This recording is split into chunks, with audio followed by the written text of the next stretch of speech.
Check, check, check. There we go. Now we're live. Yeah, baby. All right. Now we can kill this. Get back over to here.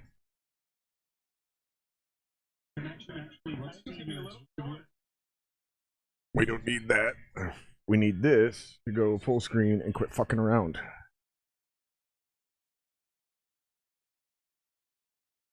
What's up, Quack? How you doing, buddy?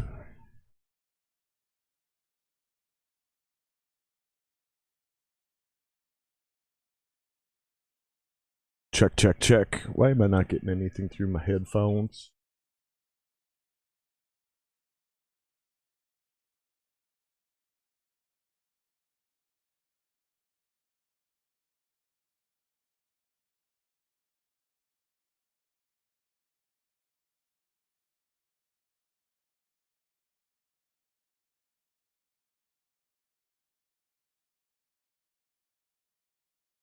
There we go. Now we're getting her all dialed in here. Sorry for the late jump in, guys. I've been good, Quack. Thanks for asking, buddy. Hopefully we got all this running here, and I gotta get this down before I get banned by fucking YouTube. Alright, so let me get rid of this for a second.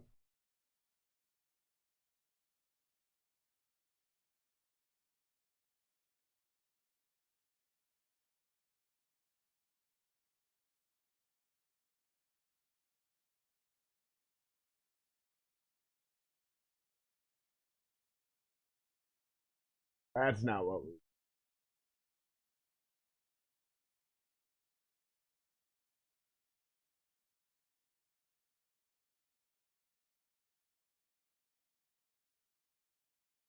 There we go.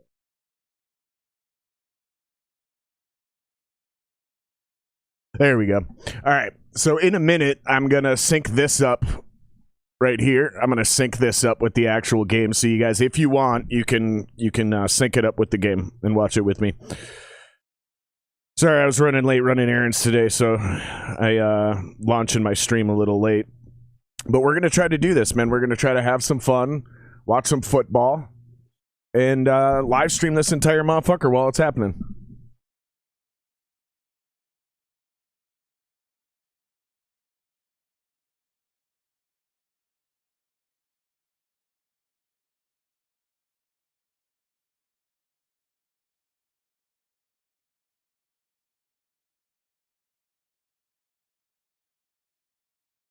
Fuck.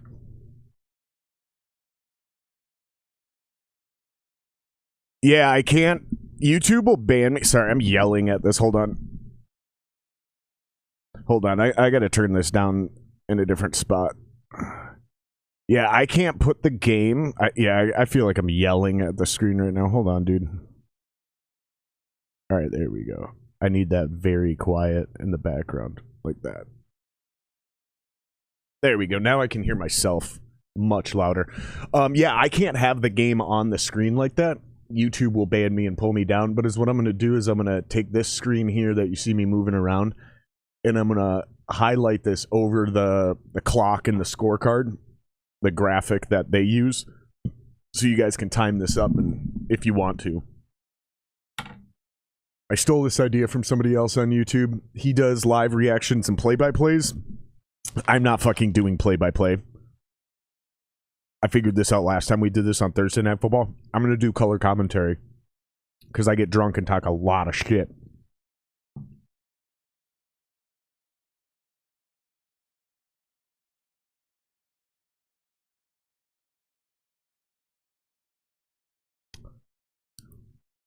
Quit lying. That ain't a great view from downtown Detroit. Detroit's a shithole. All right, so now I can do this.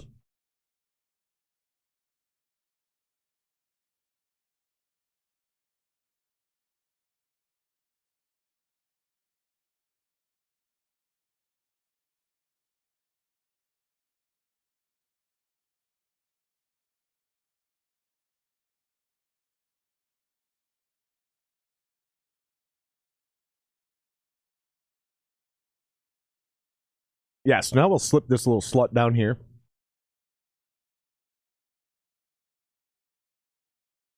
There. Yeah, now you can sync it up.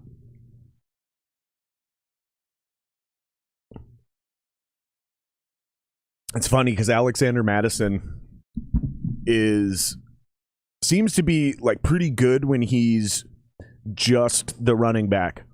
Like when just he's the running back.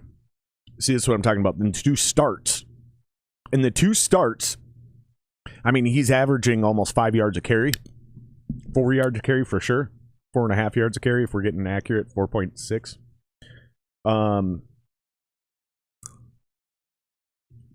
Pretty productive guy. But whenever Cook's in the game, Madison can't seem to get going. So Madison's pretty good when he's the starter and he can get in get a good head of steam going. But the guy I'm excited about today is to see if Kene Nwangu, the Vikings backup running back, he was the third stringer. Now he's the second guy. I'm excited to see if he actually does anything good.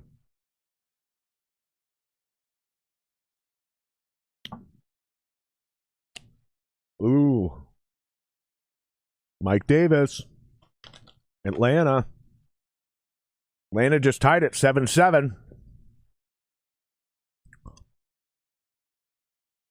Check in on my fantasy team, see how we're doing. If you guys got anybody in fantasy today in this game, let me know. I'm curious. I have 0 Vikings on my roster. And that was methodical and on purpose.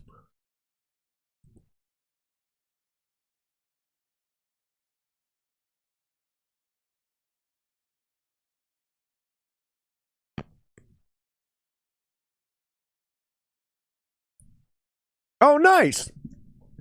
Elijah Moore already scored a touchdown. Fuck yeah.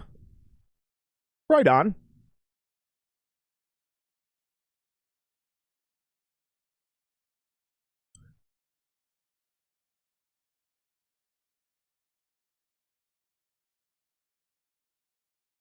He actually kicked it and made it. All right, Vikes are up 3-0. I am a little surprised. Not going to lie. Damn, Quack, you didn't do any fantasy this year, bro? Like none? That's crazy, bro. I mean, I guess I get it. This might be the last year I do it, too. It's super stressful, bro.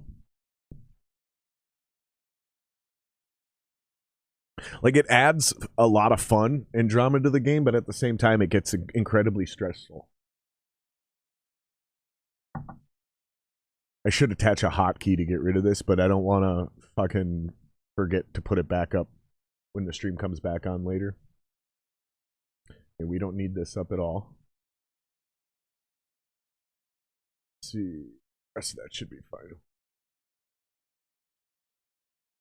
There we go. Hopefully it all looks good and sounds good, guys.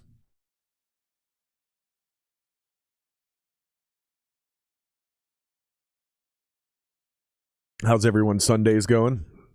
Hey, Oso, Quack, I know you said a while back you started a business with you and your wife. How's that going, man? Last time we talked, I think we were playing Rocket League or something, dude.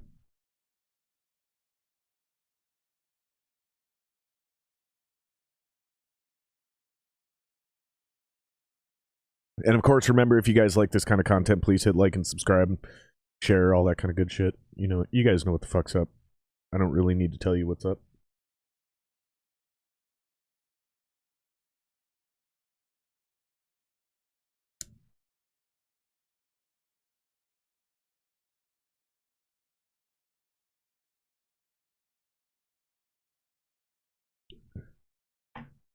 Oh, that's hilarious. I didn't even spell that right. Vikings versus Lion reaction. I'm such an asshole.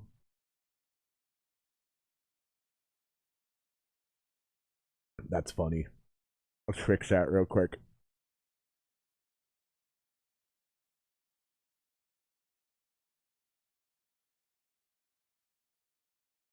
Oh, they're playing the Dexter preview for the new season, which I have been watching, and I do think it's starting to get good.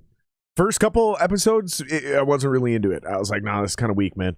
But then that it was like the third or the fourth episode. I was like, all right, man. Seems like it's um seems like it's starting to pick up and become Dexter again. Because I did really like that show when it was out and current and all that shit. Dope show.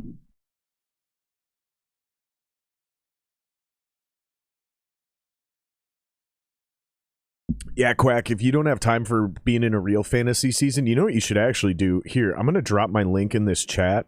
I have a daily fantasy league. So you're in a league with a bunch of dudes, and you can, it's still daily though. So like one weekend you have some time, you can join in that weekend, but you don't have to do it every single fucking week. It's pretty legit. I'm gonna post a link in here, and if you guys actually do this, if you guys take this link to join, you will get $20 for free to use on DraftKings if you're not already a DraftKings member. But you can join our daily league. It's like me and like 10, 11 other motherfuckers in here dicking around, just having fun, just doing our thing. All right, I'm going to post it right now.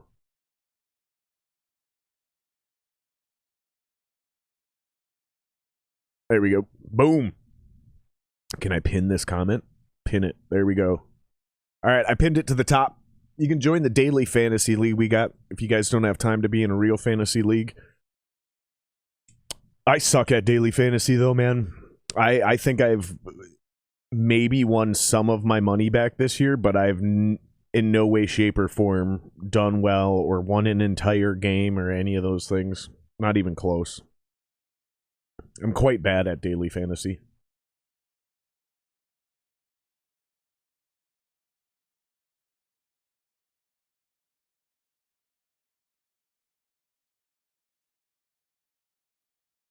And in case anybody's wondering, I am smoking the Punch Knuckle Buster Triple Habano. It's one of my favorite cigars. It's a cheap cigar. It's not very expensive. Depending on where you get it, it's going to be between $4 and $6.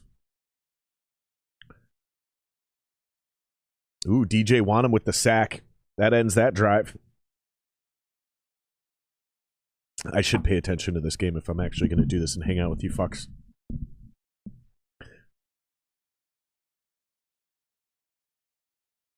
Did that guy just say the Vikings are leading the NFL in sacks? That can't be right. Even if he did say that, that can't be right.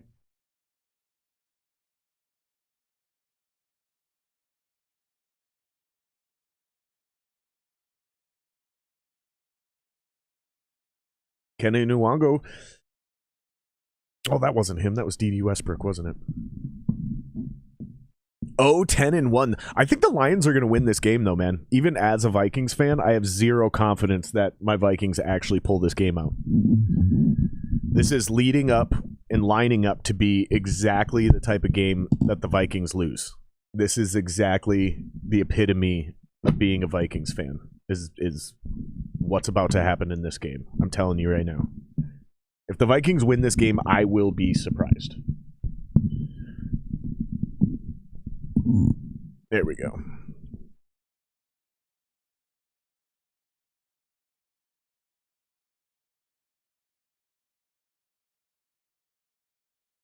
And I get it.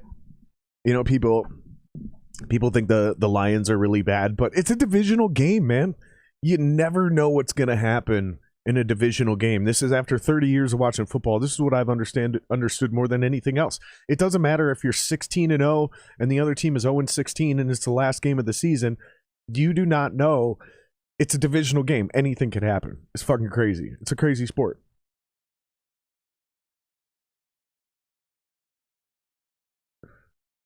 This is a great cigar. I really like this Punch Knuckle Buster.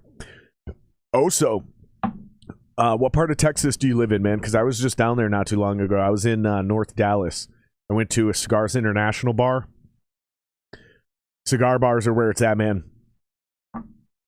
I want to leave Minnesota just for the simple fact that there's no cigar bars.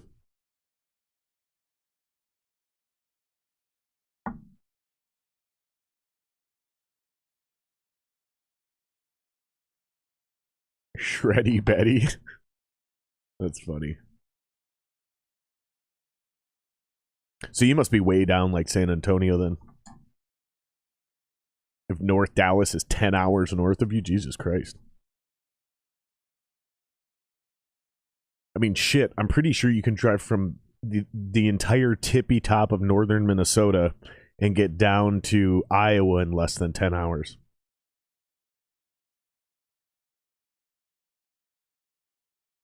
Shout out to you guys who are jumping in, hanging out. Appreciate it. Make sure you hit like and subscribe, especially if you like this kind of content. Maybe we'll start doing more of this shit if you guys actually like this. You're 2 hours south of San Antonio, so what do you live like on the Rio Grande? You have like riverfront property. You're basically in Mexico. Oh. Cousins can run a little bit, man. People try to say, you know, he is or isn't X, Y, whatever, man. But I think Cousins is a pretty athletic dude for being a white boy above 30. I could probably still outrun him, but that's because I ain't totally white. See what I did there? That was a racist comment.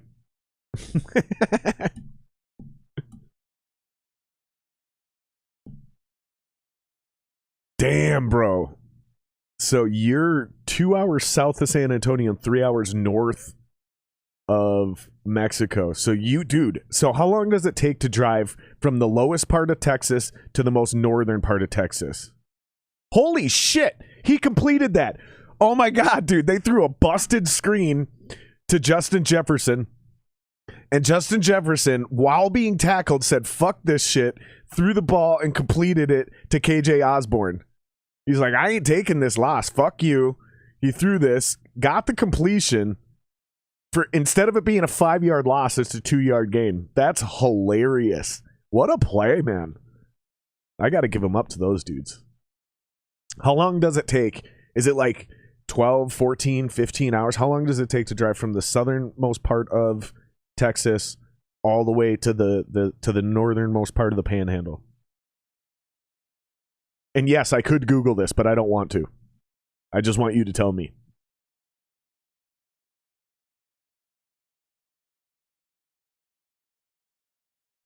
Kyler Murray. Tackle that midget. Fucking Kyler Murray. What a fucking midget. I fucking hate that guy. That guy sucks. Fuck Kyle Murray. If I'm offending anybody who's an Arizona Cardinals fans, fuck you. I don't give a shit. Vikings got the ball on their own. What is that? The 32? Nice little handoff there. Alexander Madison cuts it back up. Gets a gain of 9? Gonna be 3rd and 1. More like half a yard, but we'll take that. That's not bad. I'm telling you, Alexander Madison is nice if he's the featured back. But you know who he reminds me of? He reminds me of Mark Ingram from the Saints before Mark Ingram got old.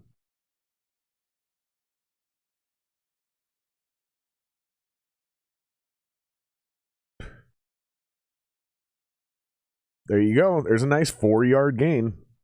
They're probably only going to give him 3 or maybe even only 2, but that was 4 yards.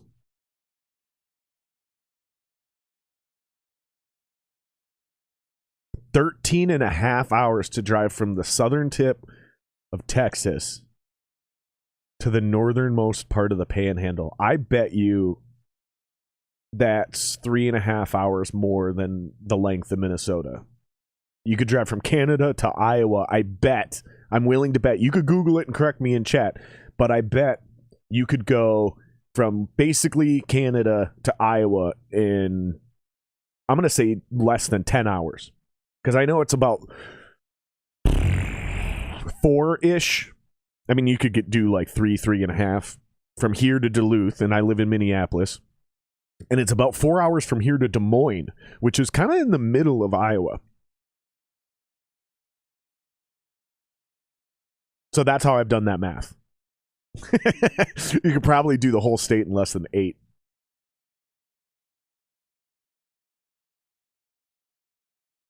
Dude, if I get over 1,000 subscribers, I can go live on my phone, and I would be interested in doing that. I would be interested in going live from the lowest part of Minnesota, basically the border of Canada, hitting let's go live, and then immediately start driving at like 8 a.m. and see if I can be in Canada by 4 p.m. I would do that.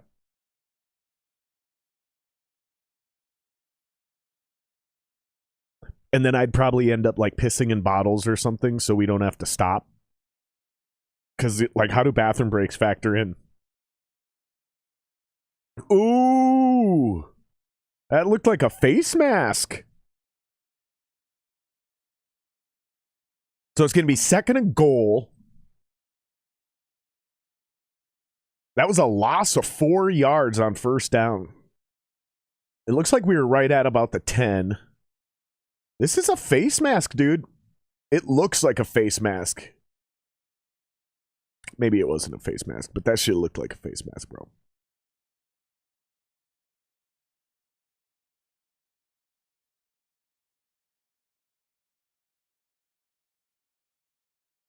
That's a horrible joke of a play action.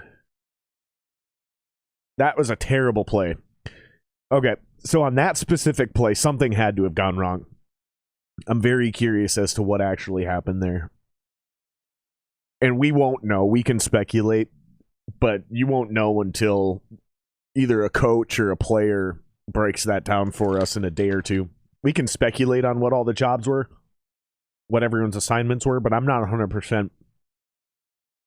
But you should almost, in fact, I'm just going to say this. You should never have two players coming off a play action within 5 yards of each other on the same side of the field. That's just, but we are empty backfield, 5 wide, and it's incomplete, almost intercepted.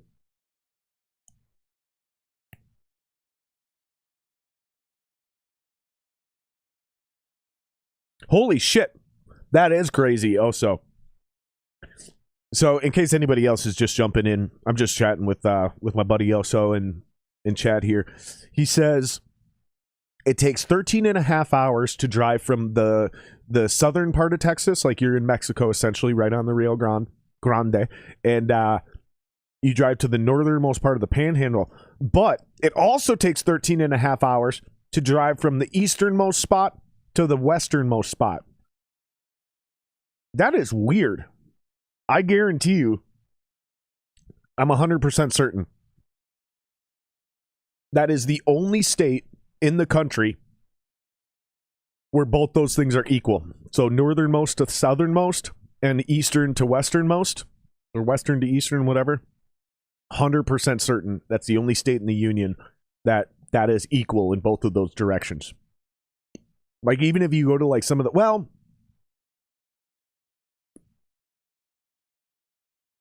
yeah, I'm going to say that, because even like Colorado and Wyoming and some of those states that are almost perfectly square with the mountains and the way roads go and shit, 100%.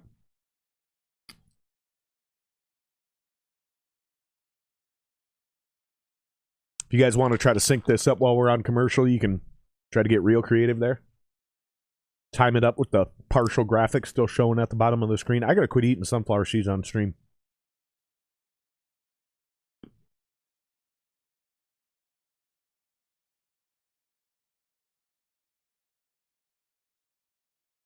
In case anybody's wondering why I'm wearing all this Vikings garb, it's to prove that the curse is real. So whenever I wear Vikings regalia, the Vikings lose.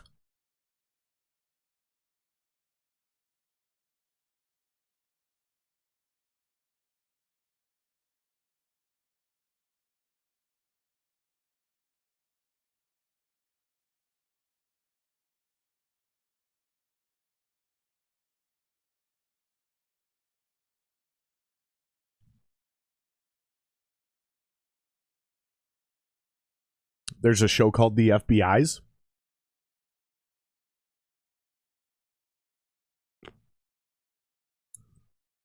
Wait, did they say the FBI International? That is a literal contradiction. The FBI does not do anything outside of this country.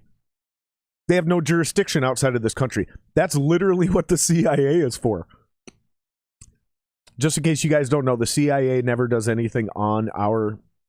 they're not supposed to do anything on our soil. That's what the FBI is for, and vice versa. So the TV show FBI International is a literal walking contradiction. That is fucking hilarious. But we're back to the game, so. We're back from commercial. Welcome to chat. Thank you for dropping in. I gotta quit eating sunflower seeds on stream. It drives me nuts when people eat on their stream. And now I'm doing it. I'm not like eating a meal, but I'm still fucking... I hate that shit when people do that. Drives me nuts. Oh, so you can back me up on this. When we used to game together and fucking... It'd either be... I think it was you. I think it was you who would snack into the mic, like eating Doritos or something, and I used to give you so much shit. I used to make fun of you so hard. I think it was you. It was either you or old boy from Cali that we don't talk to anymore. What was his name? Was it Joey?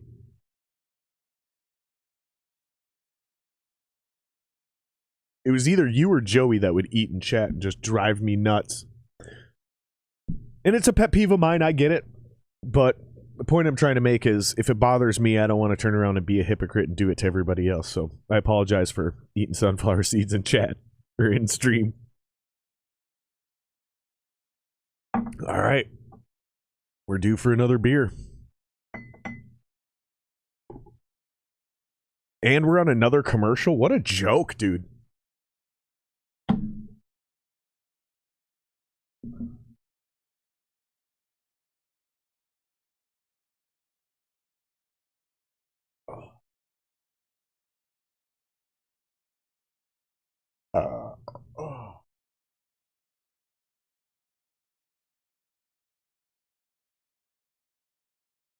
I also haven't decided where I want that graphic yet.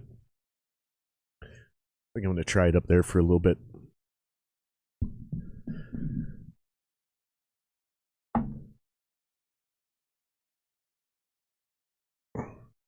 Who's the third person hanging out? There's 3 people watching, but there's only fucking 1 person in chat other than me.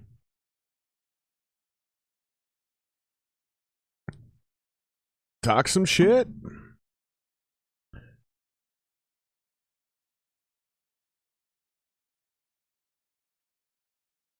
There's somebody in the laundry room? Stalkers. Creeping.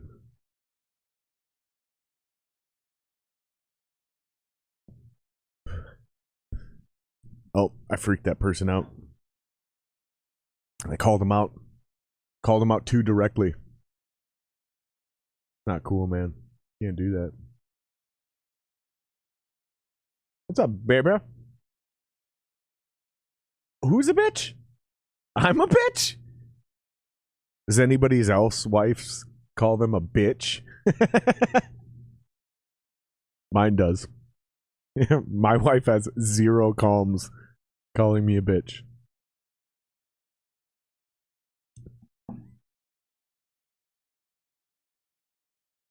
I actually did like this show.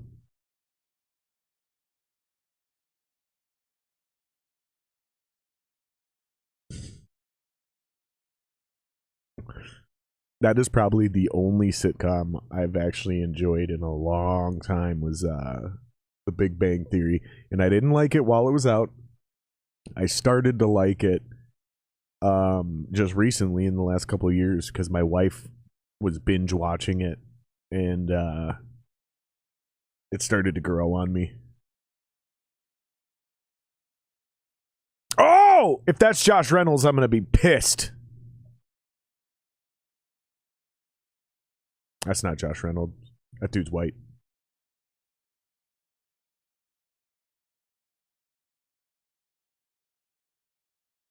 TJ Hawkinson.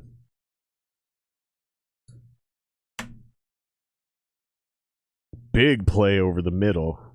There's a flag on the field, though. We're going to see what this flag's all about. Unnecessary roughness. See, this is what I'm talking about, man. The game's getting too weak. It's getting too soft.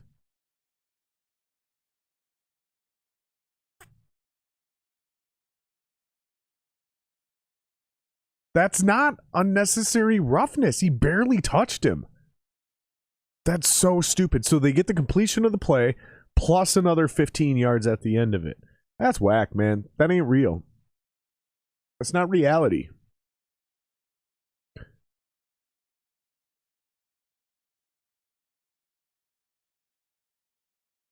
This is so dumb.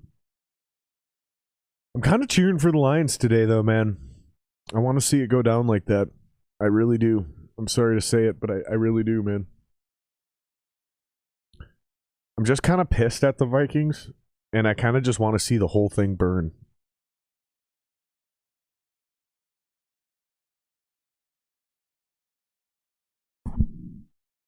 Absolutely crushing my fantasy match right now.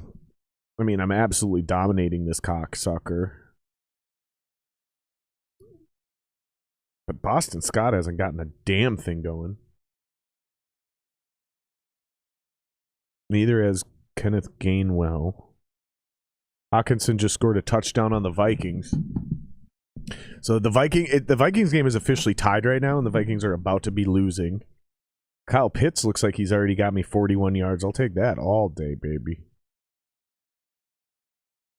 Elijah Moore's got me 4 receptions, 44 yards, and a touchdown. Nice. He's already got me 12.3 points so far today.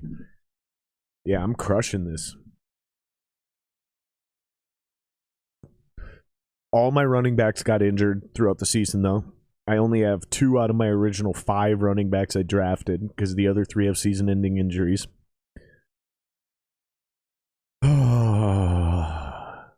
It's rough, man. Life is hard. I have a hard life, you guys. Sitting here with all this privilege, watching football, streaming, hanging out with you lovely people. I live a hard life, you guys. I need some sympathy, so I need you guys to hit subscribe. Did that work? I think it worked. Yeah, let's check on the old fantasies. All right, Elijah Moore. I'm very glad I started that cocksucker. Because it was either going to be Elijah Moore or Michael Gallup. And I decided to bench Michael Gallup, who ended up scoring a touchdown for the Cowboys in their last game on Thursday.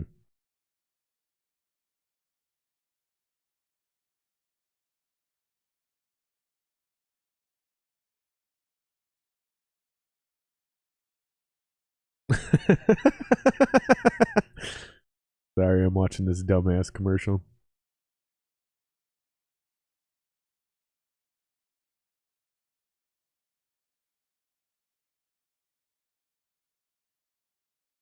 I like what's happening so far, though. This dude, my opponent, he's in a situation like me. It's so bad. We are so desperate. He actually grabbed Ty Johnson and this other running back, Austin Walter, from the New York Jets, and he put them both on the field. He started them both. His literal number 1 and number 2 running back are Ty Johnson and, what was his name? Austin Walter. He started both of them. So it's not looking very good for him.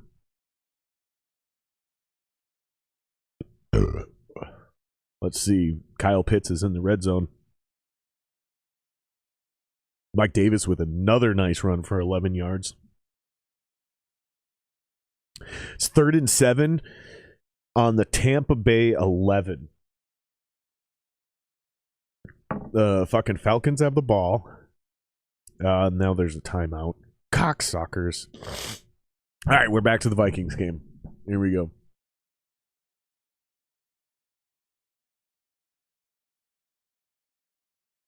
Jared Goff is probably the worst quarterback in the NFL. You know, he hasn't won a game. He literally is never. Jared Goff has never won a game without Sean McVay being his head coach. That is not a lie. That is not made up. That is not exaggerated. Jared Goff has never won a football game unless Sean McVay is his head coach. Look it up.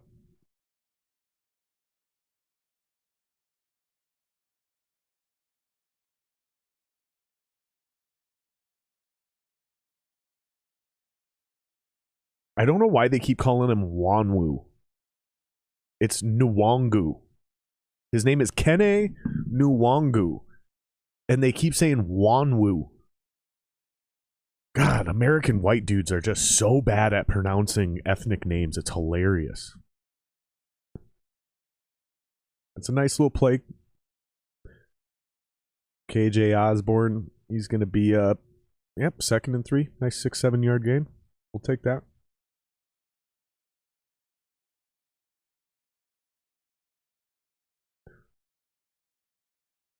This is a great cigar. I absolutely love this Punch Knuckle Buster cigar.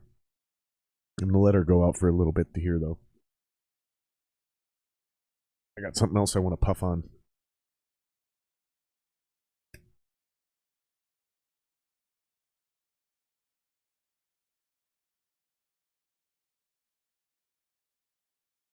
Oh, I should probably turn off this coffee maker. It's making the lights flicker.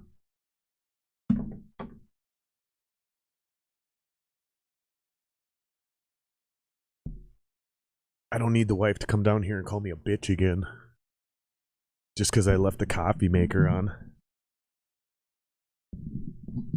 It's so funny. I've got hundreds of subs, and usually we'll get 10, 20 people in here on a normal podcast, but I do these football things, and I get 2 people, 3 people. I think the best I did was 4 people on Thursday Night Football. Which just shows you my current fan base is not into football at all. Which is not good. It's not cool.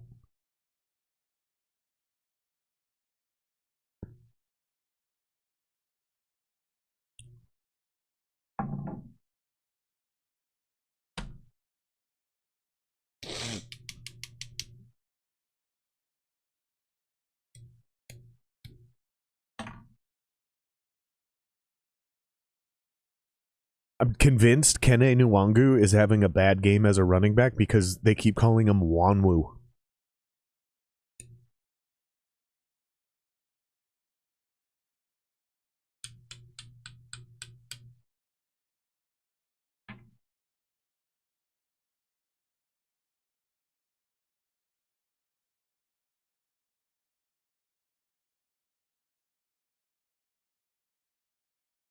Timeout. Timeout Detroit, it looks like. Yep.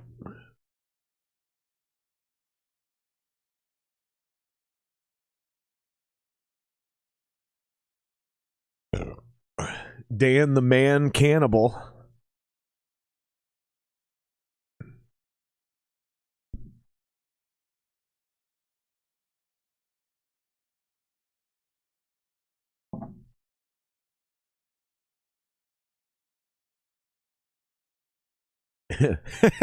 Listening to this commentary on the actual game. Well, the Vikings have been driving the football. They've been on the Lions side of the field multiple times, and then I just immediately tuned out. But I just don't care anymore. Like, there's always a but. There's always a reason. The Vikings are fucking trash. We're not a diseased organization. You know what we are? The Vikings are the epitome of Minnesota culture. Nice, not very competitive, not very mean. There's always next year. These are the things of the Minnesota Vikings. And now there's a fumble, and the Vikings just gave the Lions the ball.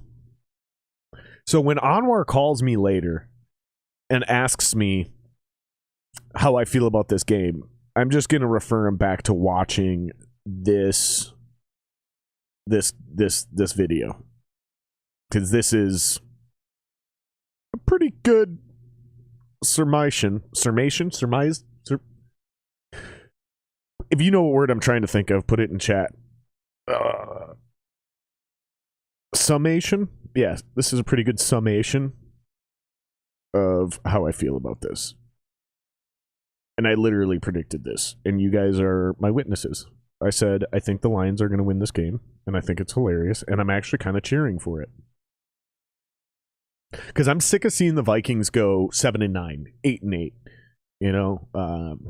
9-7 now that we're in a 17 game, or what would it be, 9-8 now that we're in a 7? Yeah. That's what the Vikings used to do, is 8-8, 7-9. And then every once in a while, once every 10 years, we'd have a great year and make a run to the NFC Championship game. You think I'm crazy? Average it out. It's not literally every 10 years. So we had 1998, we had 2001, we had 2009, and we had 2017. I think the last time we were in a championship game before that was like 88 or something like that. It's bad, man. It's bad being a Vikings fan. It's I'd almost rather have a shitty team like the Lions. Because you're always on the brink of hope. You know your team is bad. You know you're going to get a top 5, top 10 draft pick almost every year. So you're literally 1 or 2 coaches away from being able to harness that talent and make a real run. But the Vikings, man, for 30 years of my life, the Vikings have been mediocre. We're 8-8 every year, so we never get a top 5 draft pick. Figuratively, we never do. I think we've drafted within the top 5, I think exactly 3 times in the entire history of the franchise, which normally you would think, well, that's a sign that you guys are good every year. Yeah, we're very good at being mediocre every year.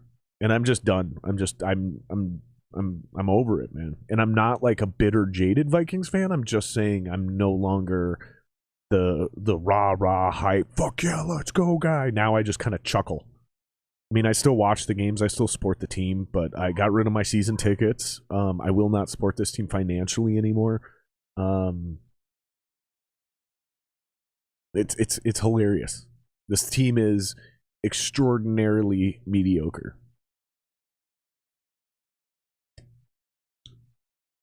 Also, I'm curious if you are still a Minnesota fan because you were born in Fridley, or if you've converted to like Texas teams, because I've been arguing about this with myself as I get ready to move down to Texas with my wife. Oh, yep, there's the face mask they missed.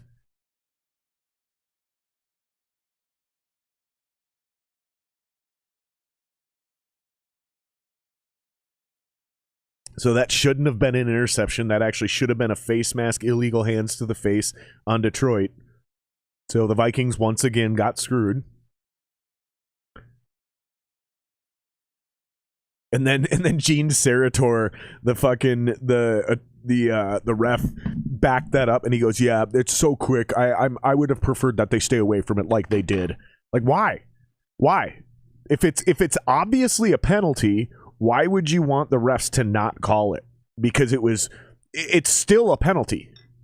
It's not like he's saying it was iffy. He didn't say it was an iffy penalty. He said it was clear." And it looks really severe in slow motion, but he's glad they didn't call it in real time. Fuck you, man. Oh, God, I don't know why I do this. I don't know why I watch football. It's not even fun anymore. It's frustrating. Touchdown, Lions.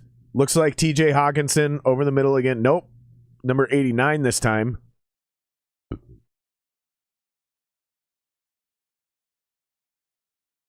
I told my boy Anwar that the Lions were going to throw touchdowns today because they don't throw touchdowns, right? But it's the Vikings. So this is how it works. Whatever you don't do well, suddenly you'll be able to do that against the Vikings. And it's always a player no one's ever heard of. Has just like some massive game against the Vikings. So it looks like 2 tight ends, 88 Hawkinson and 89 Wright. He looks like a tight end. That dude has to be a tight end. There's no way he's not a tight end. And now the Vikings are down 14-6 against the worst team in the NFL. This is the epitome of being a Minnesota Vikings fan. Oh, so drop it into chat. I want to know who you're a fan of. If you're still a Vikes fan or if you've jumped on the Texans or Cowboys bandwagons. I'm very curious.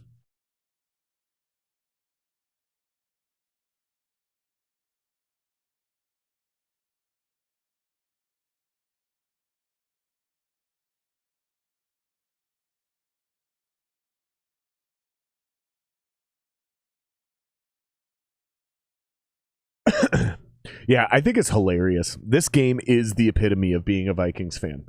0-10-1, and of course the Vikings are losing 14-6. Shout out to whoever's dropping in again. Love you guys. Appreciate you guys. Talk some shit in chat if you guys are jumping in. And that weird graphic, that red bar that's at the top of the screen right now, that is the graphic from the football game. You guys can cue that up. Time this up with the actual game.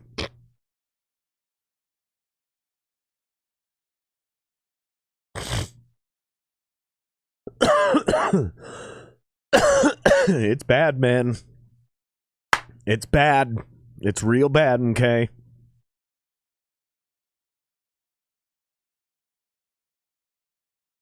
Gonna have to go to the bathroom soon.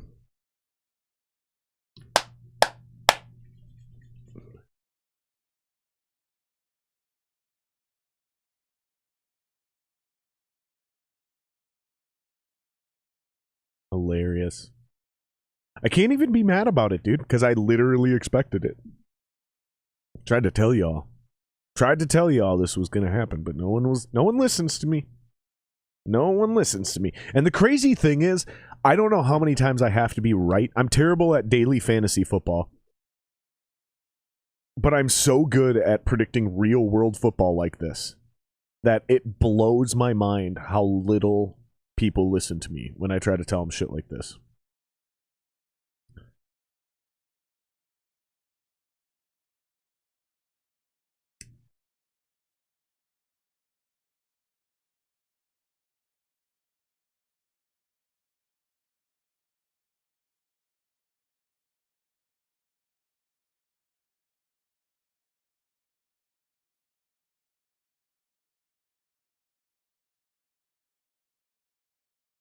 My cause, my cleats.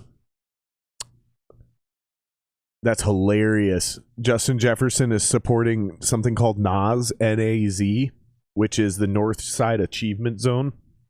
I live in North Minneapolis, and there's nothing actually happening down there. That thing is definitely, somebody is defrauding that charity.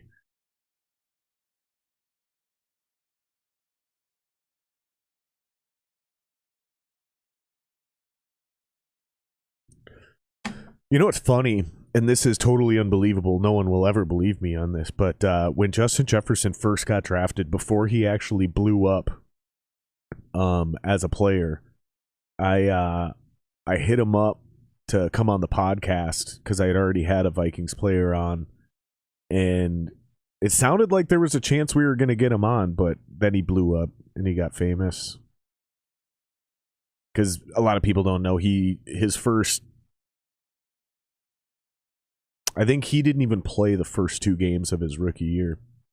But it's funny. No one will ever believe that story, which is fine. But we did have a Vikings player on the podcast already. If you go to the top of the YouTube page, it's the featured episode, number 58, with Ezra Tuaolo. Played for the Vikings all the way till 1997. And then he actually went and played for the Atlanta Falcons, and he was on that Falcons team that came into the Dome and beat Randy Moss and the 15-1 Minnesota Vikings. They went to the Super Bowl and lost to the Broncos. So if you guys want to check out that episode, you can. It's at the top of the YouTube page. But I'm curious what you guys are. Whose team are you guys a fan from? Where are you guys checking in from? I know Quack Attack, my boy, I know you're in Texas. Still curious as to who you're actually a fan of now. But whoever else is in chat, where are you checking in from, and who's your football team that you guys are into?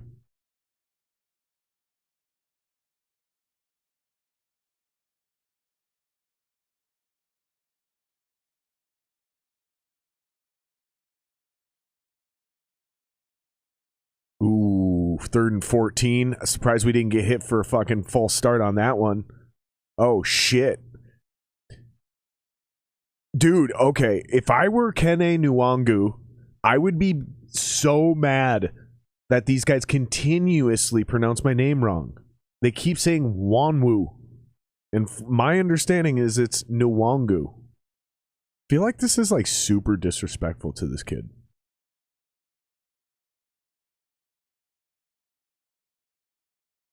4th and 8.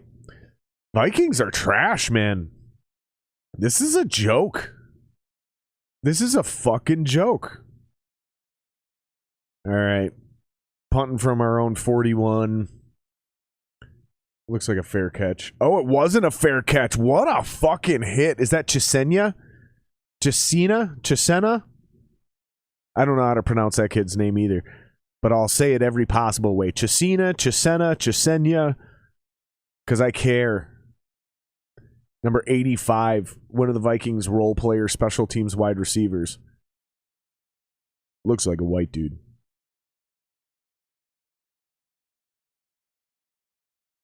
The Vikings have this weird penchant for white wide receivers. We keep drafting them, and we keep trying to sign them. It's super weird. I'm not going to go down the list, but there's a bunch of them. There's a bunch of white dudes at wide receiver the Vikings are trying to fuck with over the last 5-10 years. Basically, ever since Adam Thielen's done well. And actually, even before that, if you're a Vikings fan and you understand Vikings history, if you go back to like the mid-90s, we had a dude named Chris Walsh, who is the slot receiver for the Minnesota Vikings for years, and he was a bad motherfucker. He was a bad man. Random white wide receiver fact.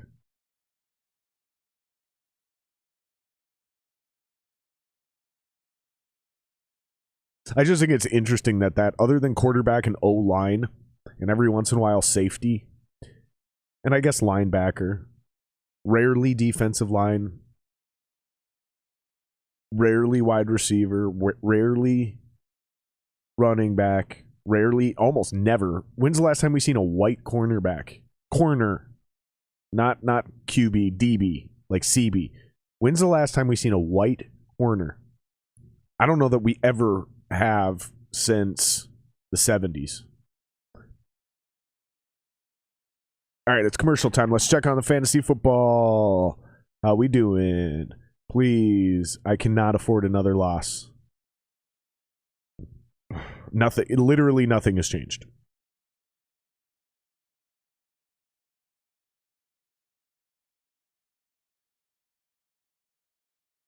Dude, I need Boston Scott to do something.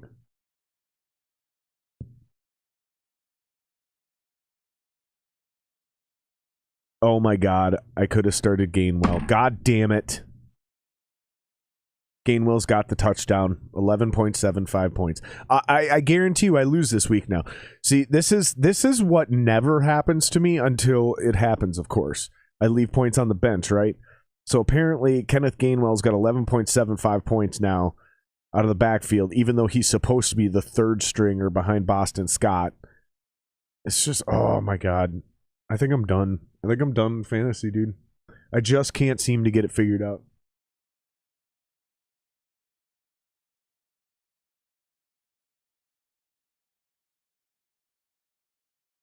Just absolutely ridiculous. I don't understand how the Vikings are losing right now, man. I mean, I absolutely understand. And I totally can believe it, but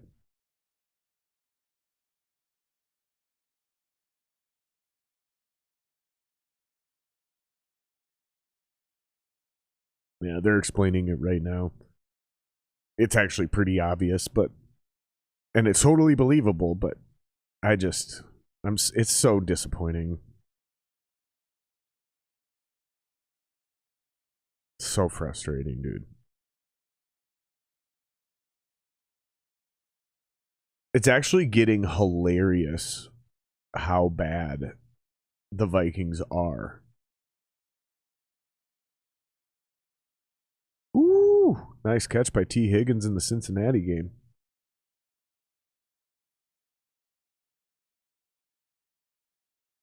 I knew I should have fucking started Kenneth Gainwell too. Because Kenneth Gainwell's actually good, and he's a playmaker. And this other fucking clown, Boston Scott, is just kind of a joke, man. He's got one rush for 18 yards, so there's 1.8 points. And then he's got 3 catches for 33 yards. Yeah, fuck this, goddammit. I'm so fucking sick of this shit.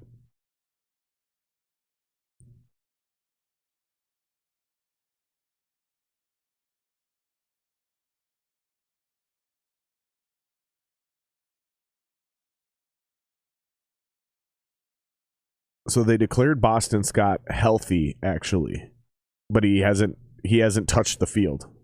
You fucks. Oh my god. I hate the NFL and the little mind games they play with these injuries. They do this injury thing with the other teams, but it totally fucks us as fantasy players.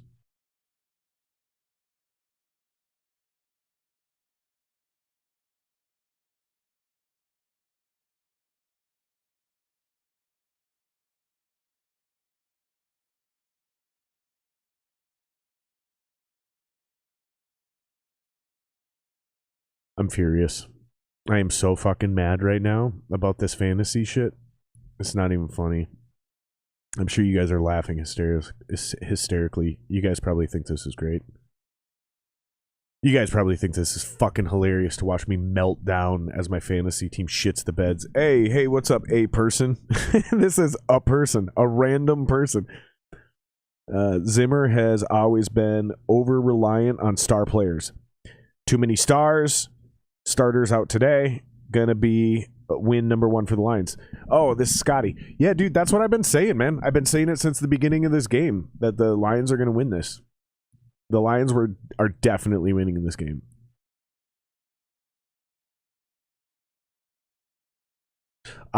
You guys probably think this is hysterical watching me melt down, but I hate the Eagles. Like, I finally was like, okay, I'm going to grab Boston Scott because he's apparently the guy.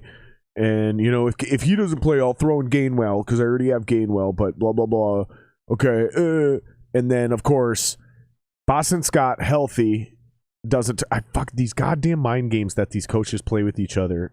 It hurts us as fans and fantasy players more than it does the other teams. Unless you're Mike Zimmer. And then you're duped by literally everything. Appreciate you guys joining in with me. Thinking about doing more and more of this kind of content. I enjoy it. I have a blast hanging out. I mean, this is literally what I'd be doing anyways, is I'd be sitting right in this chair watching football, saying pretty much these exact same things, minus the you guys and asking questions. So I figured, why not? We'll just fucking throw it up. Of course he caught it. And of course it's Josh Reynolds, another fuck I left on my bench. God damn it!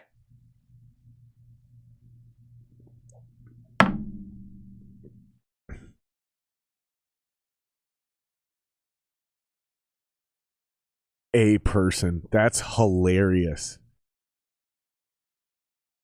That's probably the funniest thing I've ever seen you say or do, Scotty.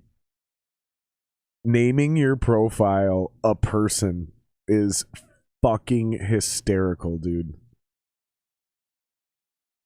That is super funny, bro.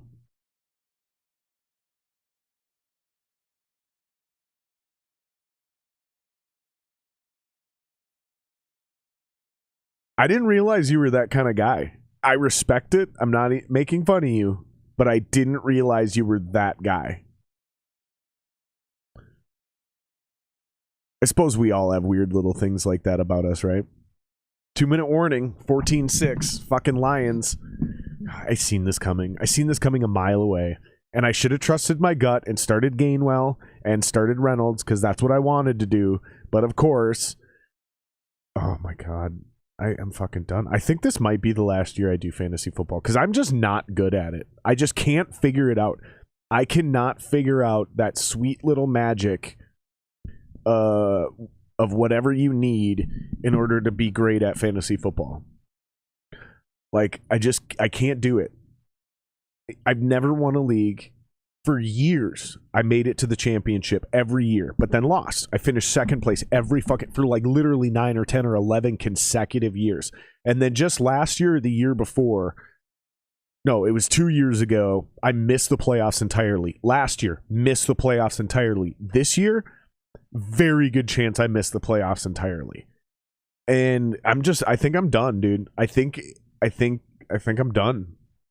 Like, it's not fun anymore. It's frustrating. And again, I'm blaming these fucking coaches because Boston Scott is their number 2 running back. They declared him healthy, but he hasn't touched the fucking ball. They skipped him on the depth chart and went straight to their number 3, who I also have, and I wanted to start today. Oh my God, dude. I hate my life. I have a hard life, you guys. I live a hard life. You guys need to have sympathy for me and hit subscribe, like, share, all that good shit. Oh, good call. Good call, Scott. Yep. 2-minute warning. Okay. So it's a 2-minute warning. The Vikings give up more points in the 2-minute warning than any other team in the NFL. So we're due to give up another touchdown. I think I'm going touchdown. 21-6 by the time we end the half.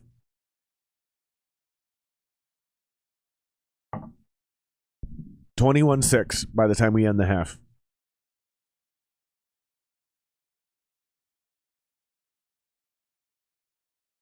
Fucking joke.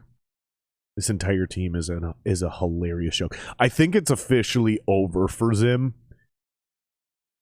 I think it's done. I think you got to fire Mike Zimmer. I think you have to. I think the whole thing, and I think you need to fire Spielman too, because Spielman hired Zimmer. I don't think you can give Spielman another. He's had 3. He came in during the Childress era. He's the one who decided to fire Childress and promote Frazier. Then he fired Frazier and hired Zimmer. I don't think you should trust Spielman with a 4th coaching decision. I think it's over. I think it's done. I think they should be fired at halftime of this game.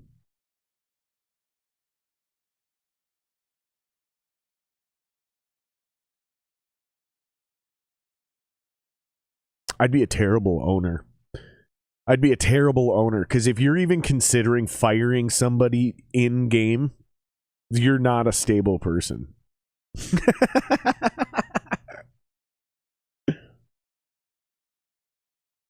What's that say?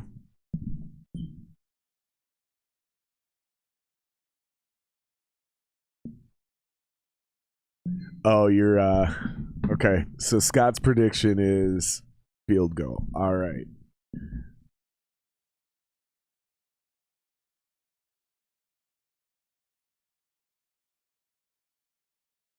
The cigar's a little tight. The cigar isn't usually rolled this tight. It's a little hard to puff on. Still very good, though. If anybody's curious, I am smoking the Punch Knuckle Buster cigar. It's not very expensive. You can get this for $4 to $6 anywhere that you buy cigars. Usually $4 to $6. If they're putting it over $5.99, they're definitely gouging you on price. Because I think this is a $4 cigar, maybe even $3.69 if you buy it online in a pack. I think you can get a pack of. Is it a pack of 5 for like $20? So that's $4. But I think you can get a box of 25 for I think like 70 or 80. I think it's 70, so I think it brings it down to like $3.50 or something like that.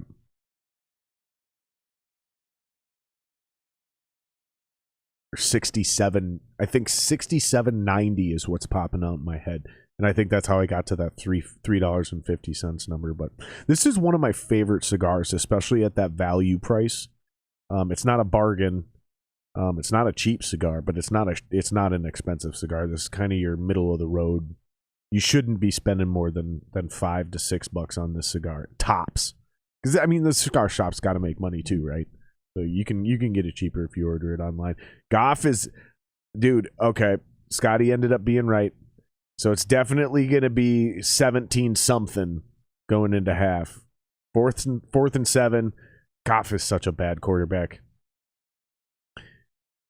If people want to know why Jared Goff is such a bad quarterback, actually, here's something way more accurate. If you want to know why I never thought Jared Goff was going to be a good quarterback, literally, I based my entire opinion off 2 things: his footwork and the fact that his eyes are too close together. Like, look at it. Yeah. At halftime, I got to go to the bathroom.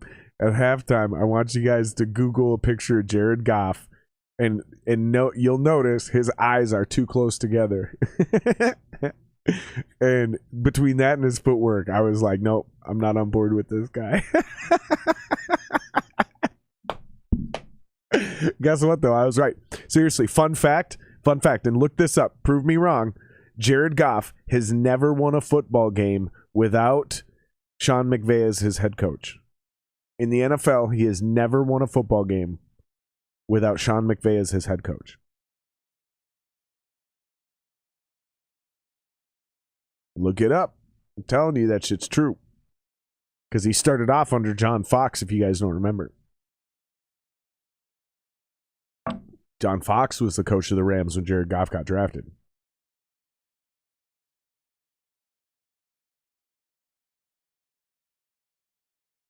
Thanks for checking in, guys. Looks like there's 4 or 5 of you jumping in here. Appreciate it.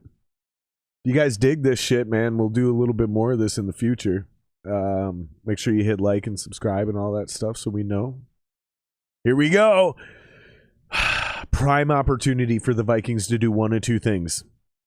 Either make this a game again, like Donald Trump wanted to make America great again. These fucking idiots can try to make this a game again.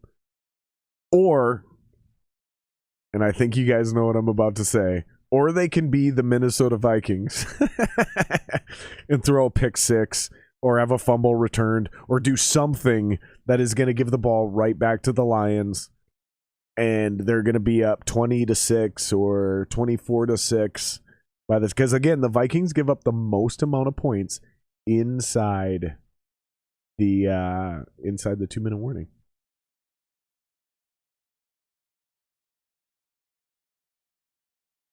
See what happens here. All right. Shotgun from the 25. It's complete for 1.5 yards to Justin Jefferson. I don't usually do play-by-play, but it's the 2-minute warning, so I'm going to do it this time. All right. And timeout, Detroit. Man, I'm really good at this play-by-play shit, ain't I, guys?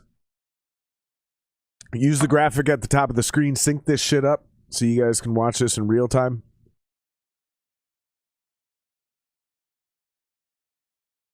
Dan the Man Cannibal talking about eating body parts, crying on the football field. This dude is so many different stereotypes wrapped up into one. I really relate to this guy. He's talking about murdering people on the football field and then crying after losses. Man, is he my dad? All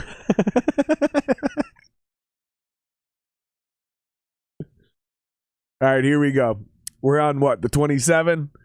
Cousins drops back out of shotgun. Oh, it's completed. Over the middle. Is that BC Johnson? No, that's Justin Jefferson again. Of course it's Justin Jefferson. I'm a little surprised that we're throwing the ball to our best player. That's atypical to Minnesota Vikings football. Here we go. 1st and 10 from the 44. Cousins shotgun, drops back, pumps, throws, and he's complete to Justin Jefferson again. That was like a 15-yard gain right there. 1st and 10 again. 54 seconds on the play clock. Do not use your last timeout, you idiot. Shotgun. Cousins drops, throws, out route. It is incomplete to Tyler Conklin. Or Gronklin, as some of us call him here. We got 44 seconds left. I actually like that play, because we needed to stop the clock and do a personnel exchange there. Would have got a little nuts. Would have got a little nuts if you'd have tried to keep running that shit. Guys are getting exhausted. That's how people get injured. That's how you get penalties. All right. Shotgun. 4 wide. 3 to the left. Not trips. Well, it is trips, but it's not bent. It's not bunch formation. Incomplete to the right side to Justin Jefferson. Here we go. 3rd and 10. Classic Vikings. Well, let's just run the football, take our last time out, and then kick a field goal. That's what I predict, because that's what the Vikings always fucking do.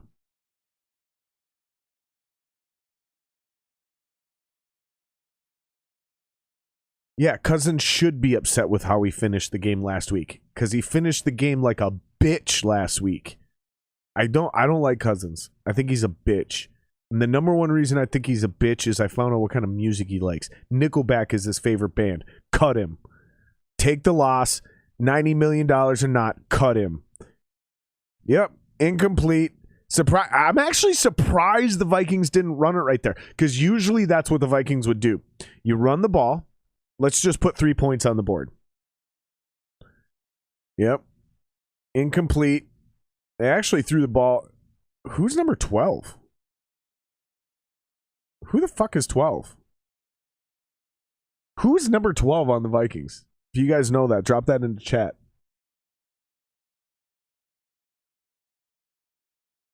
Oh shit! This is atypical to the Minnesota Vikings. Okay, we got trips left, empty backfield. Madison goes back into the backfield, picks up the chip block. 4th and 10, sacked, fumble. No, they're saying incomplete. They're saying incomplete, but classic. We don't even get any points. We don't get any points.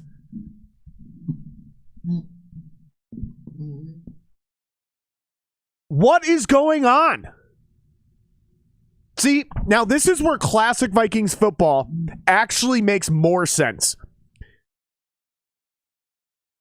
This is where classic Vikings football actually makes way more sense. Run the football, get 4 or 5 yards if you're lucky, and take the 3 points. Because this is why we don't do these things, right? This is why conservative coaches exist. Because you drop back 4th and 10, they blitz, you don't pick up the blitz properly, boom, boom, boom, incomplete pass, fumble, what's happening? Nope, intentional grounding, loss of down, and a fucking loss of 5 yards. There's 27 seconds left. Detroit has a timeout. They're already up 17-6.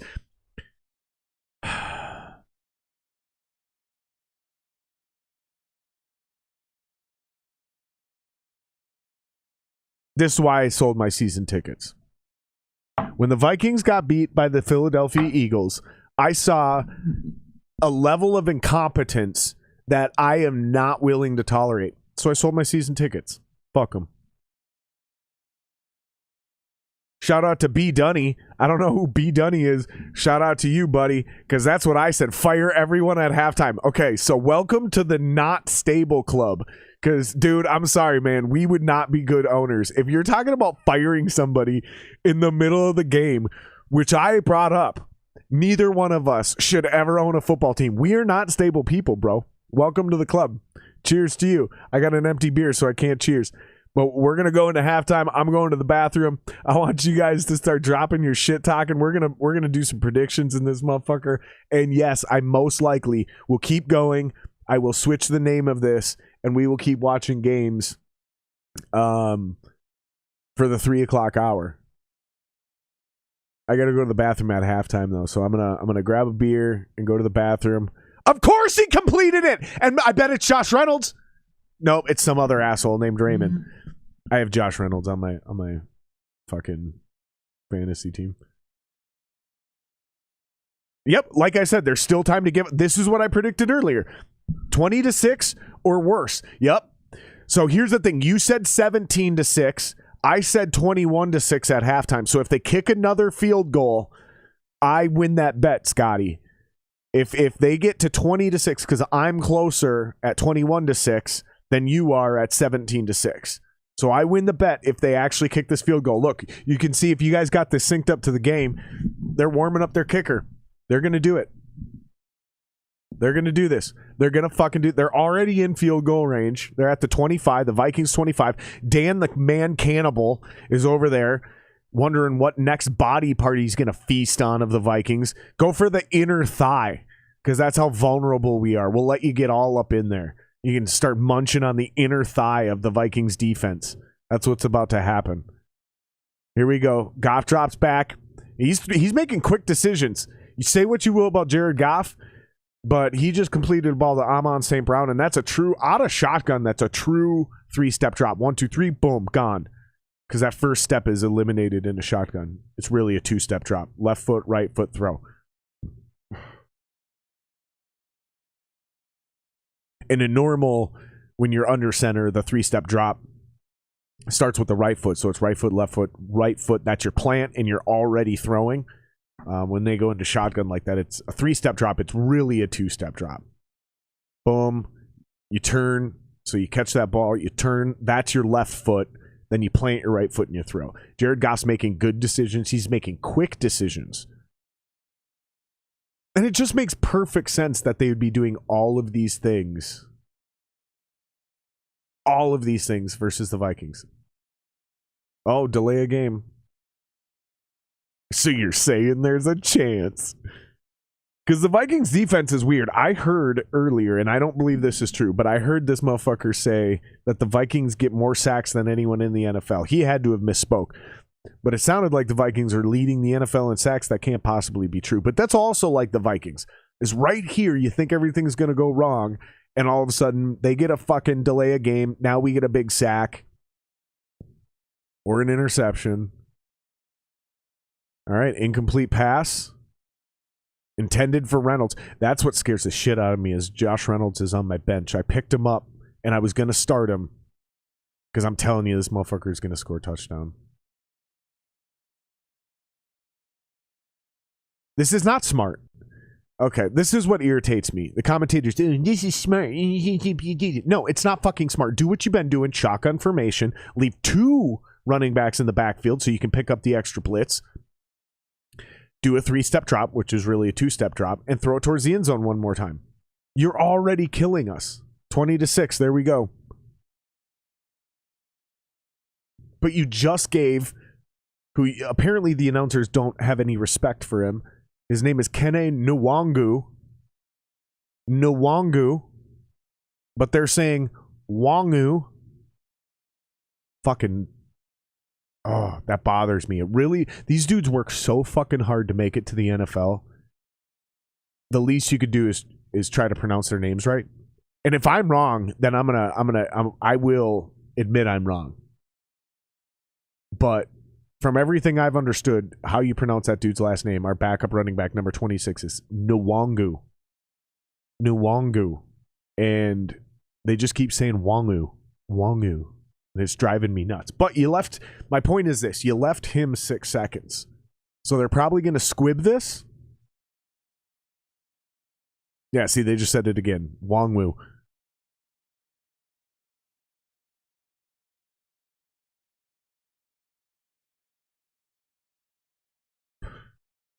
Nope. They kicked it out of the back of the end zone. That's smart. All right, we got 6 seconds left. We're going to go into halftime. I got to go to the bathroom and grab a beer, hang out, talk some shit. No, that ain't no push, bro. I'm closer. That ain't a... Okay, no. You said... You're right. I did say touchdown. Okay, we're arguing now in chat. Okay. I'm going to put a poll up. I'm going to put a poll up in chat. I got to pull up my other thing. I'm going to do this. We're going to decide this during halftime. You guys can figure out your answers right now because there's a handful of us in here. So here's the deal. I predicted that they would score a touchdown and we would be at 21-6 heading into halftime. My boy in chat said that they would score a field goal and it would be 17-6 going into halftime. They scored 2 field goals. So I think that 21-6 is closer to reality than 17-6. I'm simply going off points. He's going off the fact that it was 2 field goals instead of 1 touchdown. So he thinks he's right. I'm going off points. He's going off score types. I say there is no push. There's one answer. Either he's right or I'm right. I'm going to put up a poll when I get back. Let's grab a beer. It's halftime. I got to go to the bathroom. I'll be back in like 3 minutes.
Look at Scotty trying to do anything he can do to salvage a victory here.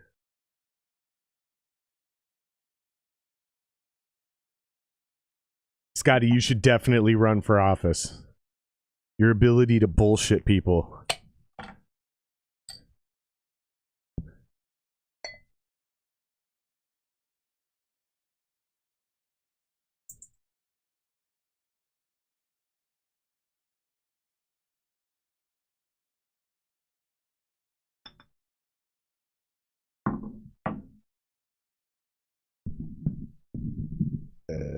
Come here. Come on, little girl.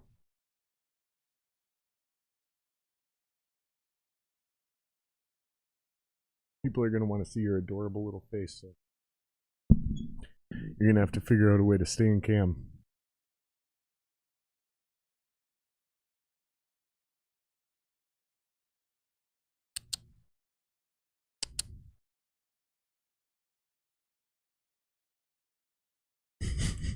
You're such a whore. That's all she wants is rubs and pets.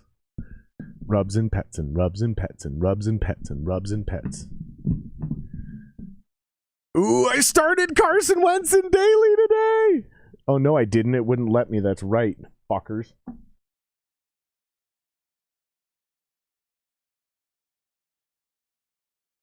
DraftKings made me verify my account today, so I wasn't able to play daily.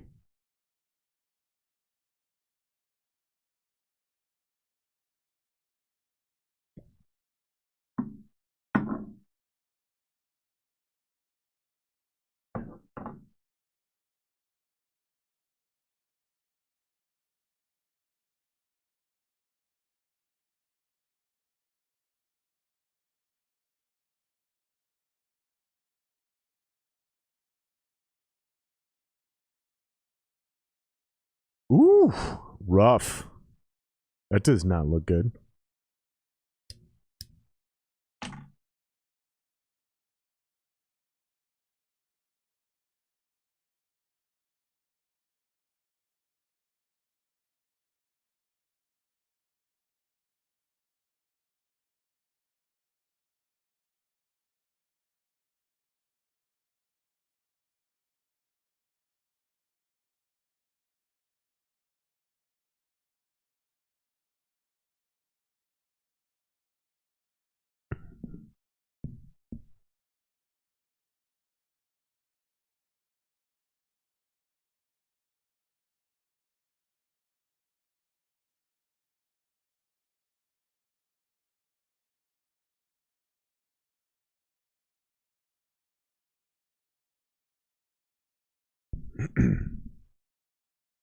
Rough.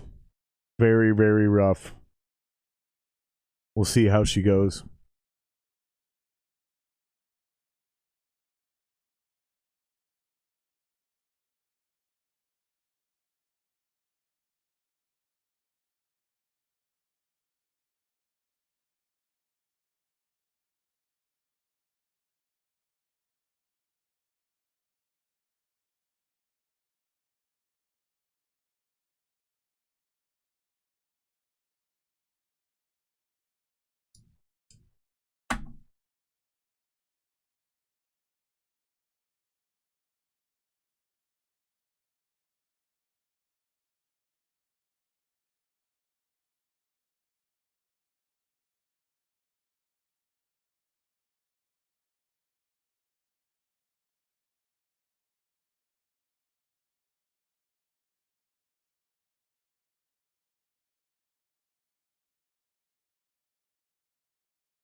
Man, this is a bullshit.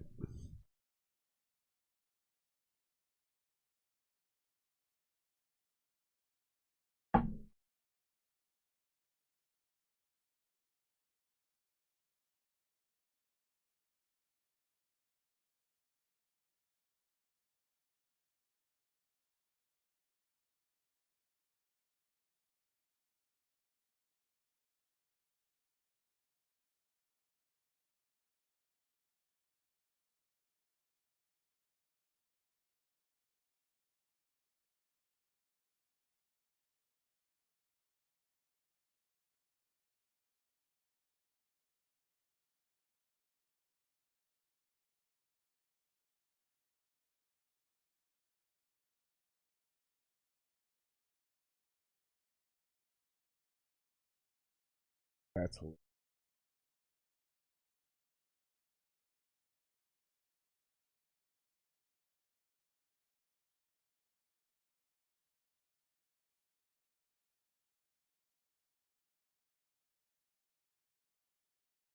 oh boy. All right. Well, here we go. We're getting ready to start the second half, motherfuckers. Paramount Plus. I do got to get some Paramount Plus soon.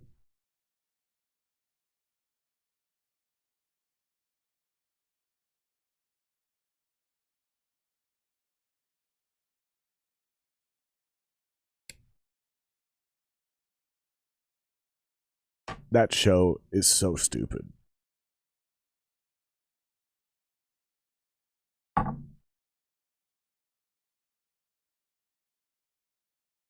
Man, Lily got old, didn't she?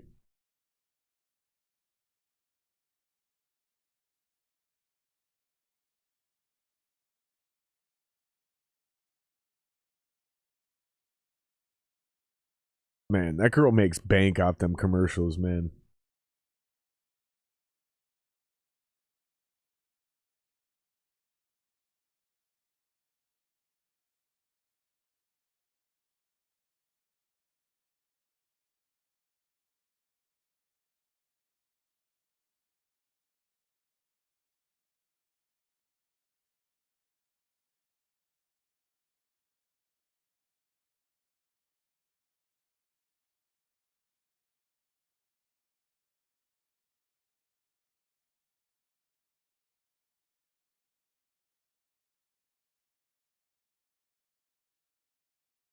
I have that saw.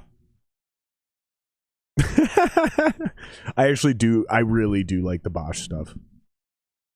The Bosch stuff is really fucking nice. I actually also have that Sawzall.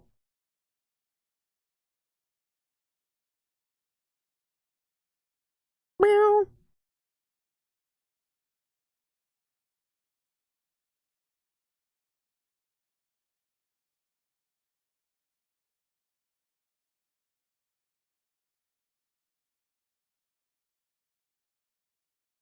I don't want to do that.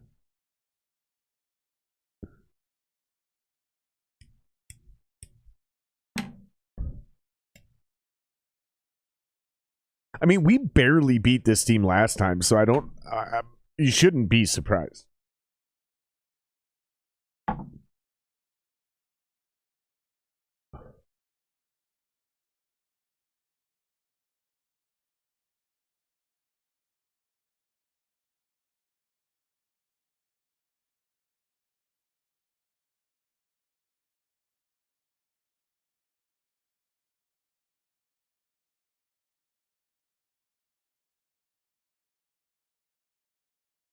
It shouldn't be hard when you're 1 in 15 because none of that matters. You shouldn't be worried about. Oh my god, this is why you shouldn't allow kickers to do commentary. I've been on a team that was 1 in 15, and it's really hard to come into work every day and do your job. Bitch, you're getting paid exorbitant amount of money to have fucking fun and live your dream. Every NFL coach on the planet will tell you to do your job. So you take those two factors. Do your job, concentrate on what your job is, and you're getting paid millions of dollars to do your job. Those two things mean it should not be hard to go into work, even if you're on a 1 in 15 team. Doesn't matter. You're still in the NFL. This is Jay Feely is the worst color commentary guy in the game. I want Jay Feely's job. I deserve Jay Feely's job.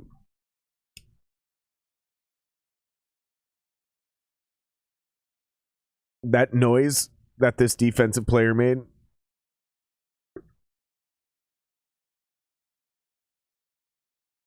He made like a yip. That was a sound of excitement and disappointment.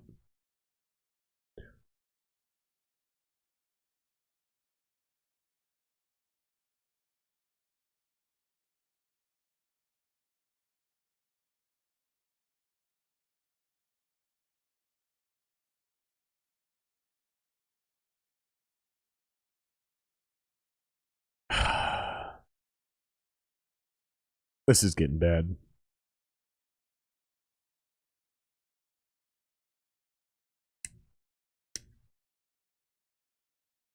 No, that's what I was saying. This is getting bad. Now fucking Tomlinson's on the ground.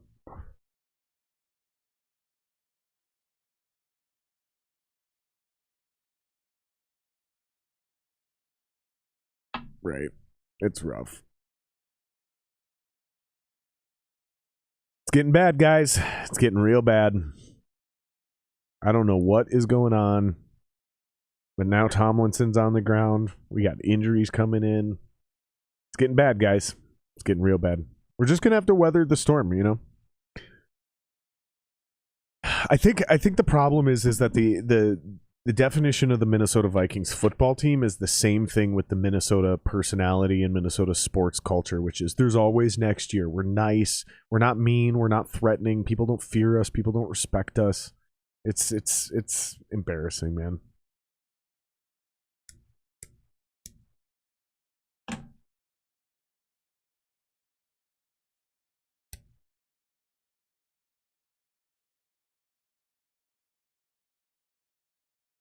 We're so worried about being family friendly that we don't know how to win anymore.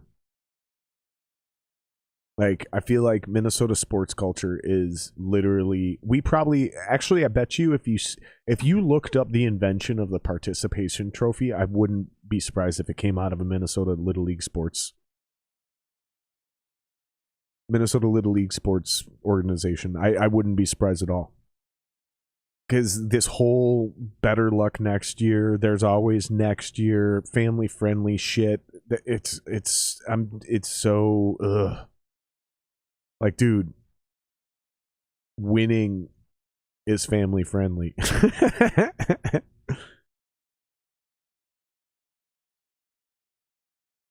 I'm so over it, dude. The last time we had a champion in this state was 1991. And no, I'm not counting female sports because that's not what we're talking about. 1991, the Minnesota Twins. Kirby Puckett. He was a wife beater. He was not a good person. Beat the shit out of his wife more than once. I think we're so worried about having a team full of people that we like, that we can market, that we don't know how to win anymore in Minnesota. We call ourselves a state of hockey, and we've never won a Stanley Cup. Even before the Wild, even when we had the North Stars, not once have we ever won the Stanley Cup, and we call ourselves the state of hockey.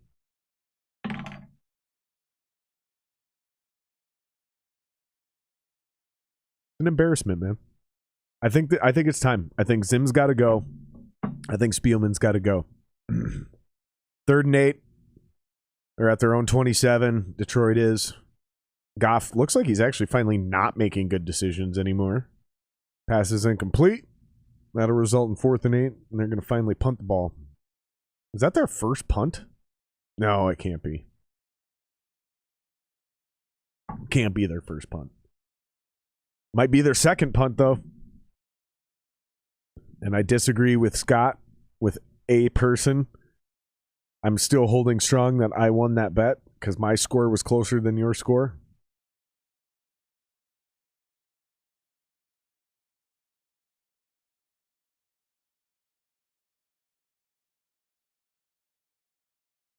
We'll let the viewers decide. If enough people jump back in here, we'll put up a poll. Welcome back post halftime. Look at this pathetic offensive production. This is how you know Kirk Cousins is a bullshit quarterback. Because if this is Aaron Rodgers, it doesn't matter that half of his O-line is out. If this is Tom Brady, this doesn't happen. Truly great quarterbacks, this doesn't happen. So I'm done. I'm done with Kirk Cousins. I'm done with Mike Zimmer. I'm done with Rick Spielman. Honestly, I'm even done with Dalvin Cook. Trade him now. Trade him now while you can get something for him. He can't stay on the field. Has Dalvin Cook ever once played an entire 16-game season? Because if he never played a 16-game season, I see no reason why we think he's going to play a full 17-game season going forward as he gets older. You got to start over. It's done. It's embarrassing. This team almost beat us last time we played them. So you shouldn't be surprised that we're losing this football game.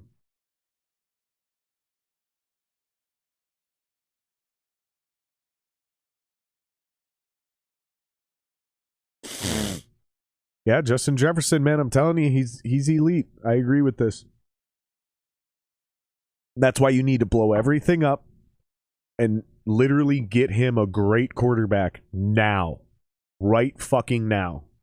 And the only way you're going to do that is by blowing the entire thing up, trading every good player you have except for him and a couple other guys, a couple other young players, and rebuilding from scratch as fast as possible. Literally the worst thing we could possibly do is continue to go 8-8, 9-7, or in this case, 7-10, 8-9. Oh, it's so bad, dude. It's so bad. I think we got a good young O-line. We need a new center. But I think Scott's right. My buddy Scotty. Shout out to Scotty. If you move Bradbury to probably left guard, get a new center. I think we got a good young O-line. You can build around. Honestly, Madison and Nwangu are going to long-term be perfectly fine at running backs. Build around Justin Jefferson and keep KJ Osborne at wide receiver. Easy position to recover from nowadays. And you gotta get rid of all these old dudes on defense. Get rid of them all. Trade Barr, release Barr. Trade fucking Hunter, Kendricks, Harrison Smith. Trade every fucking one of them and get as many draft picks as you can and start rebuilding this thing from the ground up and get a great future quarterback. It's just, this is over. This is over. You're seeing the peak of what Kirk Cousins can do, and this isn't good. This is what happens when the game is in his hands. This is what happens. You're losing by 14 points to the worst team in the NFL.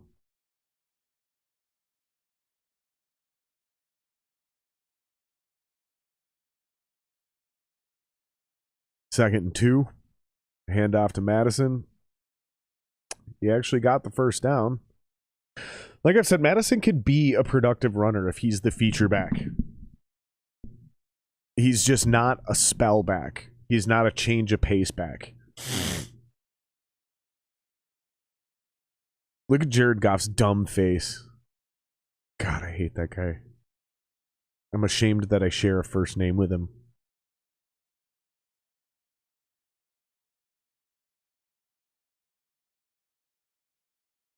I'm starting to think I'm pronouncing Kene Nwangu's name right or incorrectly, and they're saying it right. Wongwu, excuse me. But I don't know, man.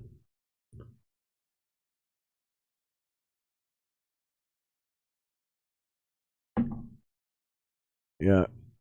I think it's time. What do you guys think? Put it in chat. I want to know if you guys think it's time to move on from Zimmer and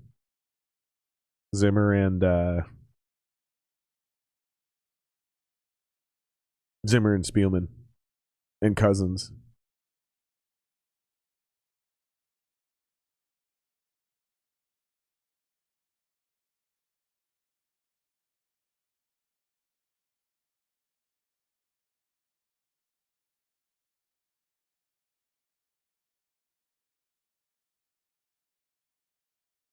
That was almost intercepted. That's not good. Not good, boys. It's not looking good. It's not looking good for them. It's not looking good.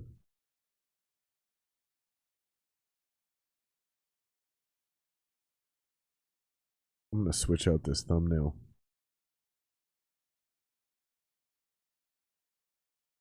Probably going to fuck up my stream for a minute.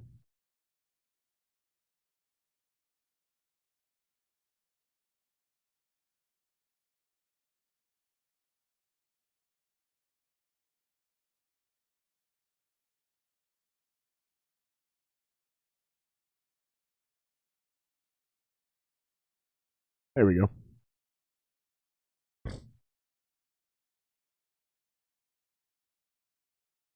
All right. Sorry about that. We're back.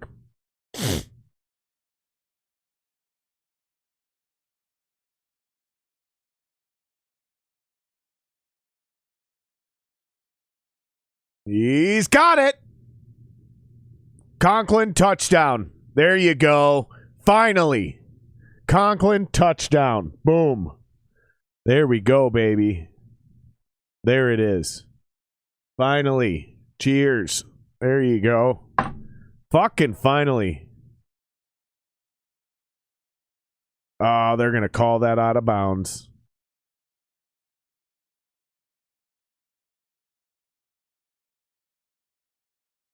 Ugh.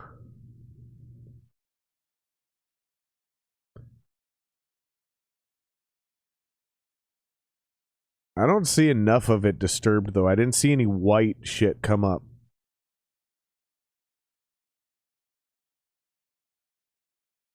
No touchdown. No touchdown, Vikings.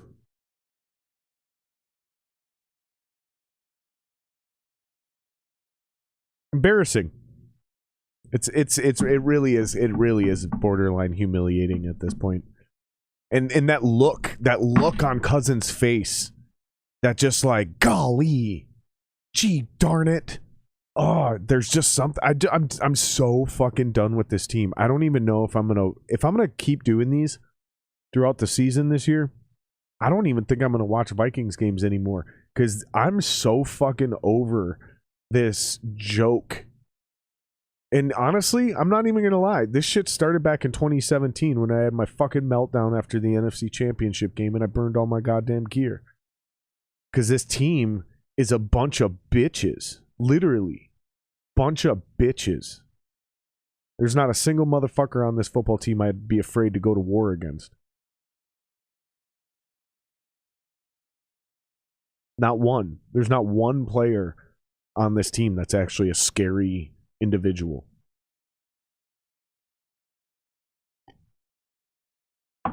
We need somebody, seriously, we need some guys on this team that are pissed off. They're angry. They have a chip on their shoulder. They have something to prove, and they're never going to be fucking happy until they're NFL champions and Hall of Famers. Until we get guys like that back on this football team, we're just done. We're fucking done, and we'll never achieve anything. Bunch of nice guys. Literally, this is the definition of nice guys finish last.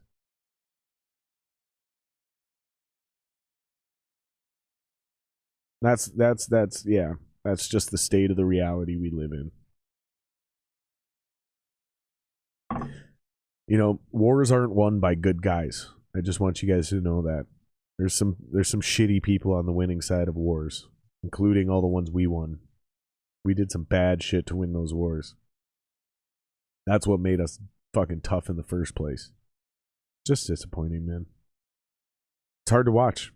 Can't wait till the next game. We can stop watching the Vikings and I can go back to just being a normal football fan. Because this is something else. Something else. All right, who's watching? Who's hanging out? Drop some comments in chat. Let me know where you guys are from. What team you guys like? How your fantasies are doing? That's what we usually do in these commercial breaks. We'll check on our fantasy teams. See what's going on here. All right. So Elijah Moore still meh, okay, I guess. Kyle Pitts still meh, okay, I guess. I don't like that Boston Scott has literally gotten me 0 points. It's gonna fuck me.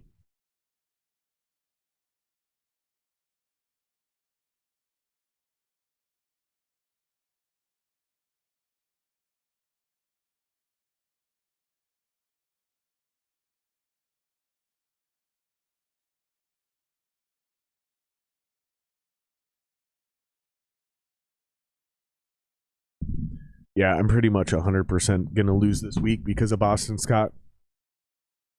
Yep, that's what it looks like.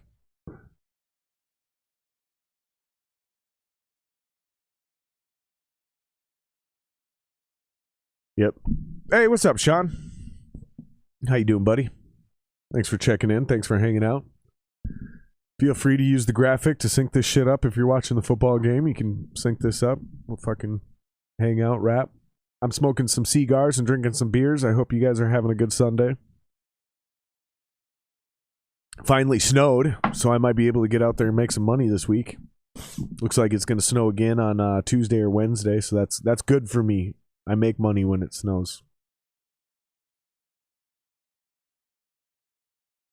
There's always a weird part of this business where you get to like, because I started a small business on the side to supplement my income, so I'm doing a little bit of landscaping and lawn mowing, and then doing snow plowing and snow blowing and shit in the winter.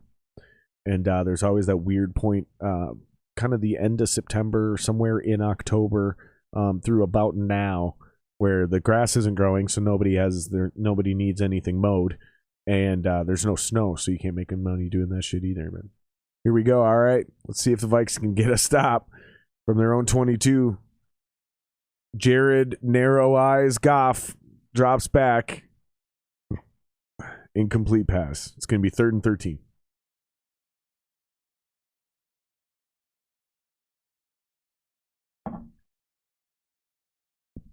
Jared, I'm telling you, this guy, Jared Goff, the reason I don't like him, it's simple. It's 2 reasons. His footwork is usually terrible.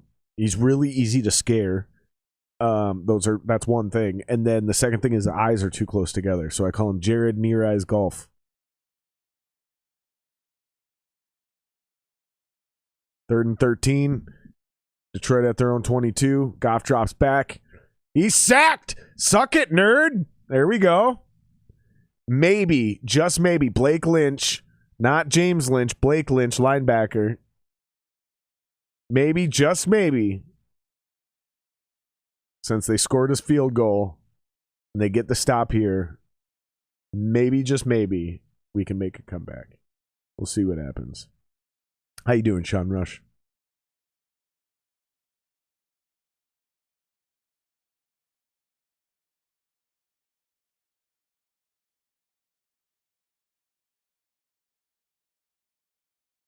Ooh, yeah, and by the way, Scotty, I don't know if you're back in here watching yet, but you are correct.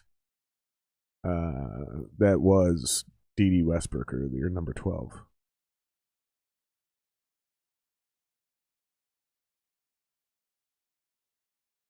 All right, let's check the old fantasies. Let's see how we're doing. Is it time to have a stroke yet? Yep, pretty much. Yep.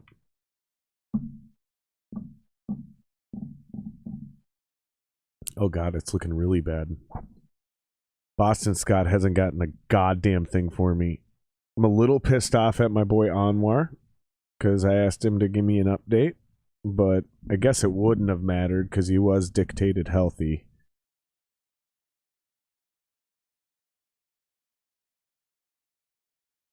God, but I knew I wanted to start Gainwell. I knew I wanted Gainwell in there.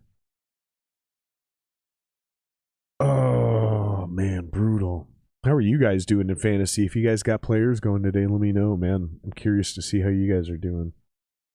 Because this shit ain't going good for me. This shit is going really bad.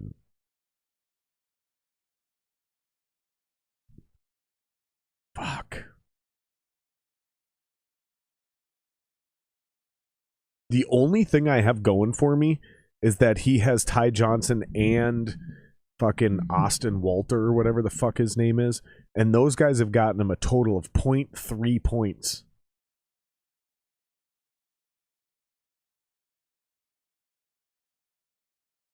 That's my only hope.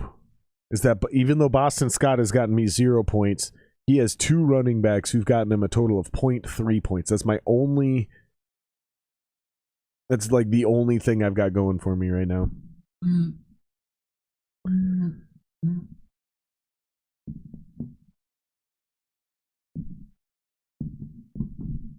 Are you guys actually hearing that when I move my microphone now?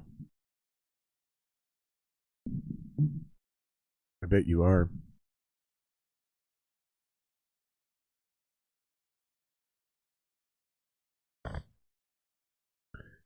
You guys think we come back? You guys think we come back and win? I don't think we do, but I think that's exactly what the Vikings have a penchant for doing. We will bring this back. We'll make it a game again, but I think we lose this one.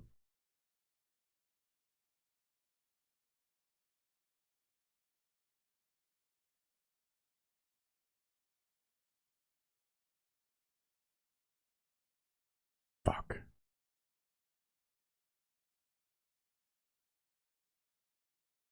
Oh, shit! It's complete! Holy motherfuck! Holy shit. 49-yard completion from Kirk Cousins on 1st and 10 to Justin Jefferson. Drops back from, what's that, our own 33. That's a bullshit of a play action. Looks like he's going to roll out, but then he stops and just danks it downfield. Wow. So 1st and 10 from our own 19. Nice 3-4 yard gain. That'll be 2nd and 6. 2nd and 6 from the 15.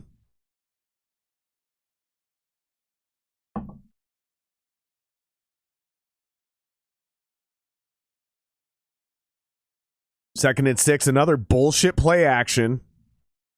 That looks like it might have been a touchdown to Justin Jefferson. They're calling it incomplete to the left side of the end zone, to the bottom side of the screen, as we're headed to our left.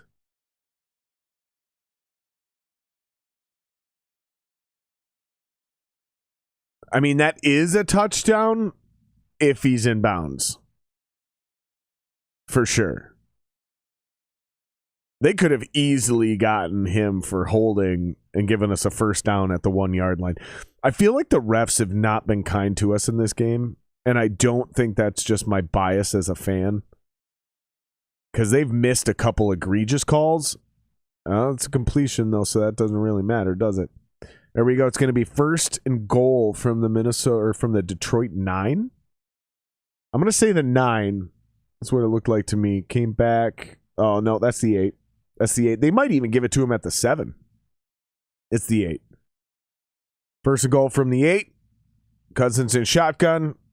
Handoff to Madison to the right side. He is in for a touchdown. That's a touchdown. That's a touchdown. Now, here's what the Vikings are going to do, because they're idiots and assholes. They're going to go for 2, which they shouldn't do, because they want to try to bring it within a field goal.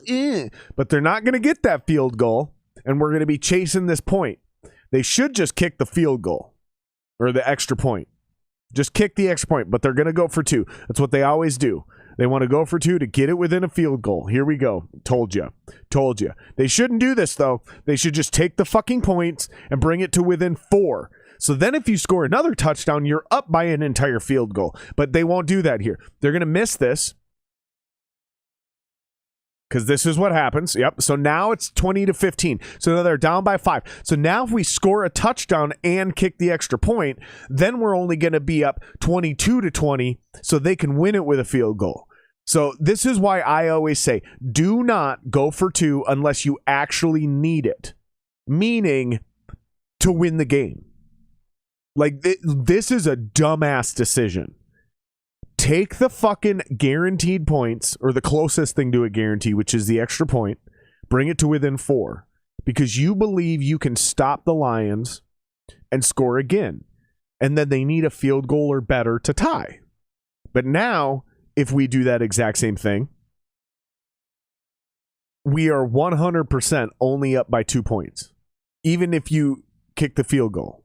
Okay? So then you want to, well, let's just go for 2. Because then we'll be up, it'll be 20. Well, what if you miss that? Now you're only up by 1. You see what? You're chasing a point the entire rest of the game. It's just, it's moronic, dude. And I knew the Vikings were going to do that. Like, that's the thing. Like, it's not even the fact that they did it. It's, right before they said it, I said, here's what they're going to do now. They're going to go for 2. They're going to not get it. And we're going to be down by 5 instead of down by 4. And now here's what will happen, because this is the Vikings. We'll stop them again. We'll go up, or we'll go down the field. We'll score another touchdown. we'll go for 2 again because now we're chasing that point, and we're only going to be up 21-20. And those points, these 1-2 points that we're arguing about here, they're going to make a dramatic difference come the end of the game.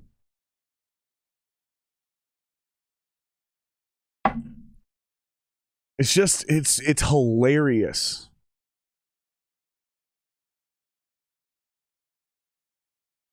Man, I'm telling you, that girl is a babe. This AT&T girl, absolute babe. Absolute babe. There was a whole internet controversy going around with her. I forget what her real name is. Something Von Traub or some shit. I don't know.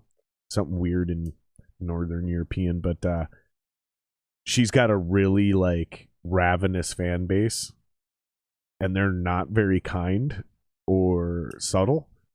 So like they jump on her Instagram and her Twitter and shit and be like, "Oh, show us your milkers," and shit like that. They were talking about her tits and fucking, and it's guys and girls, right? So it's not just a bunch of perverted dudes. And she got really upset about it. And if you notice now, like AT&T is actually reframed and redressed her to make her less sexually appealing.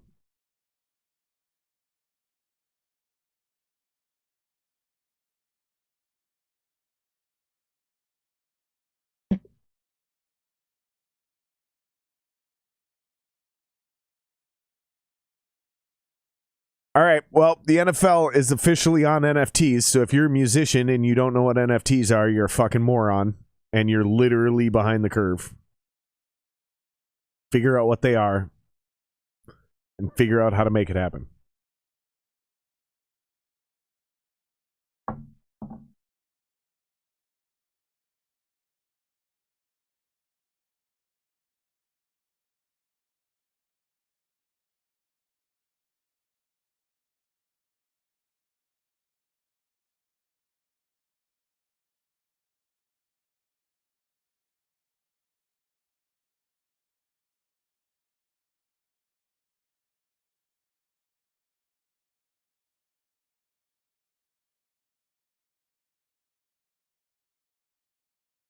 Yeah, I want to make an NFT of one of my songs, and I'm gonna have different versions of the NFT, right? So I'm gonna have an NFT where if you buy it for $1 million, you can do whatever you want with it, and you own it, period, forever. Like, so if you make $150 million over the next 30 years, cool, good for you. I got my mill. But then I'm going to have a version where it's like, if you buy this, 50% of any revenue you create in the future is mine. And then I'm going to have another one where it's like, I only get 10%. I'm going to have one where I get 90. Different versions of the NFTs, man. I'm telling you, y'all are sleeping. And I have people that are allegedly smarter than me that don't understand what an NFT is or why it's...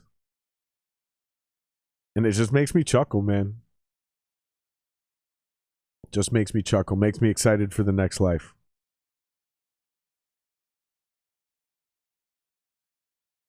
I feel like in my last life, I was incredibly wealthy.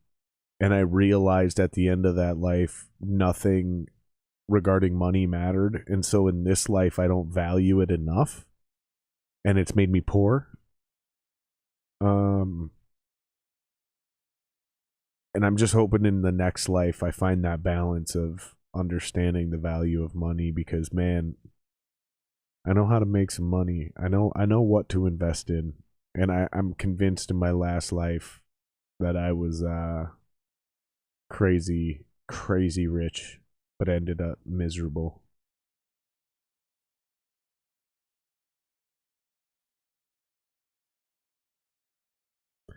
And the Vikings are lining up once again to do exactly what I predicted.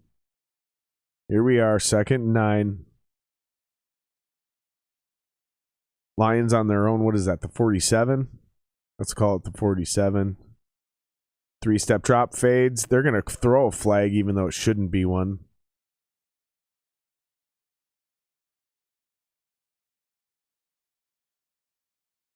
This is hilarious, man. This is absolutely hilarious.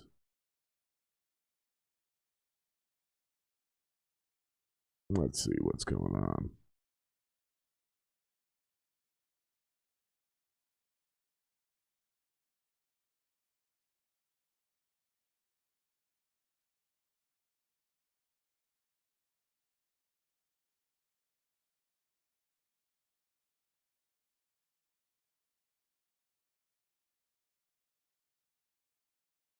All right, here we go.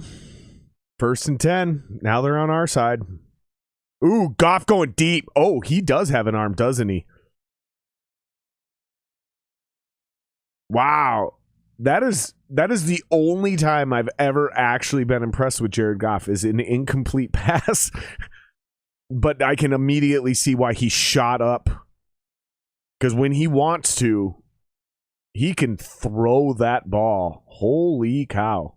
That's genuinely impressive, man. The way that came off his hand, that doesn't happen very often in the NFL. But you can also see how literally useless and worthless that is, which is why I think he's overpaid and shouldn't even be in the NFL. Nor, I've never been on the Jared Goff thing, by the way. Who the fuck's that in the laundry room? Stalker.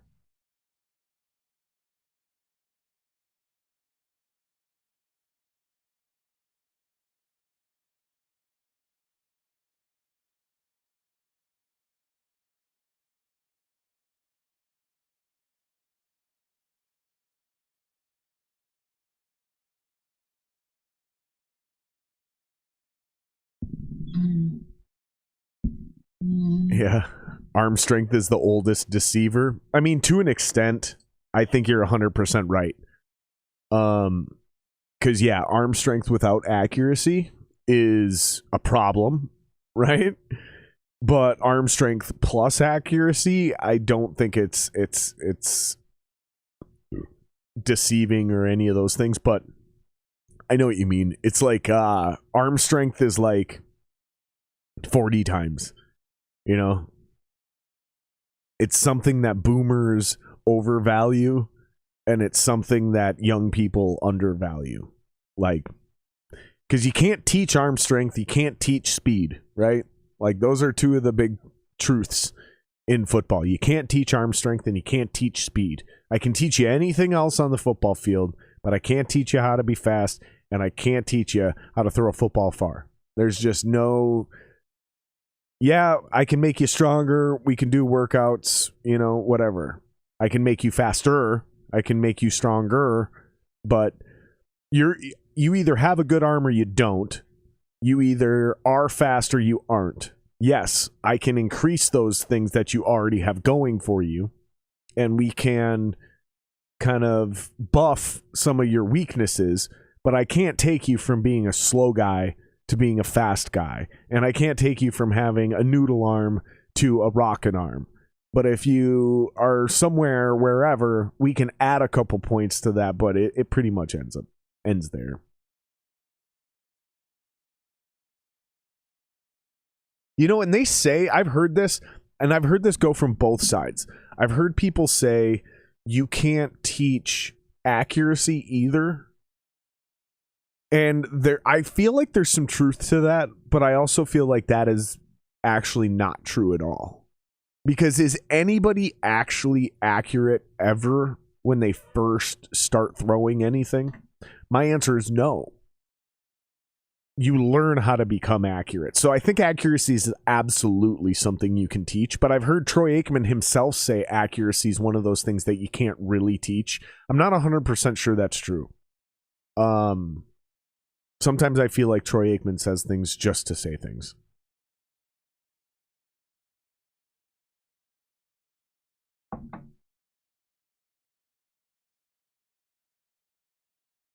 Yeah, see, now we're down 8. Do you see how this panned out? So now we have to go for 2 just to tie the game. Which we shouldn't try to do. We shouldn't try to go for 2 in this scenario because the game's not on the line yet. So we shouldn't have gone for 2. And this is what I'm talking about. If we would have kicked the fucking field goal or extra point, we would be 7 points down right now. So a touchdown makes it a tie game. But now we have to go for 2 just to be tied. This is what infuriates me about this coaching staff. They do not understand how and when to go for the 2 versus the extra point. It's incredibly frustrating to watch as a Vikings fan. Ooh, size is a good one too. You're right, dude. Size is truly a deceiving one in the NFL at all positions, including quarterback, right? So like you look at the midget Kyler Murray killing it out there, which I still think is a mirage, but you look at guys like Russell Wilson who are crushing it. I'm not on this Russell Wilson hate train. Russell Wilson's elite. But yeah, wide receivers, look at Tyreek Hill. Running backs, I mean, for years, look at guys like Shady McCoy or fucking Darren Sproles. Guys that don't fit the prototypical mold of size at any position. Antoine Winfield, former Viking. Antoine Winfield Jr., current Tampa Bay Buccaneer. Honestly, that we should have been called for 2 false starts earlier in the game because Christian Darrisaw has been coming off the line super early. Or Oli Udo.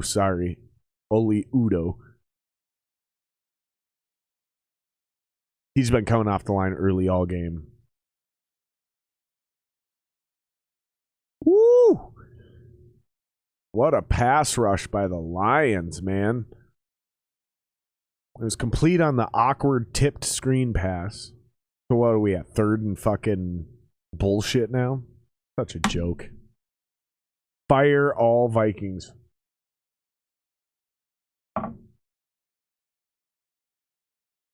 Yeah, I don't have any. I don't know where you guys are sitting at, but I don't have a single. See, now I don't like this anymore. Hold on.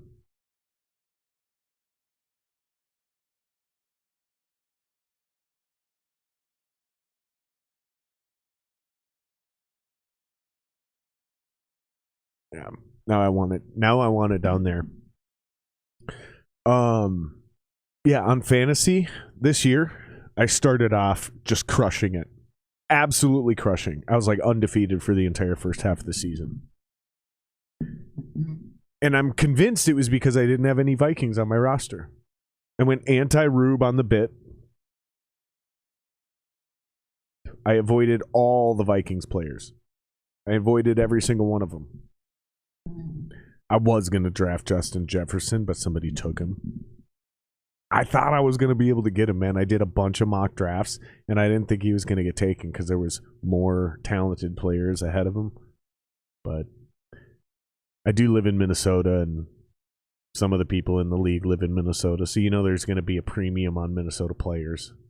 Which is, again, one of the reasons I avoided him is because I knew in order to get him, you'd have to draft him higher than they deserve to be.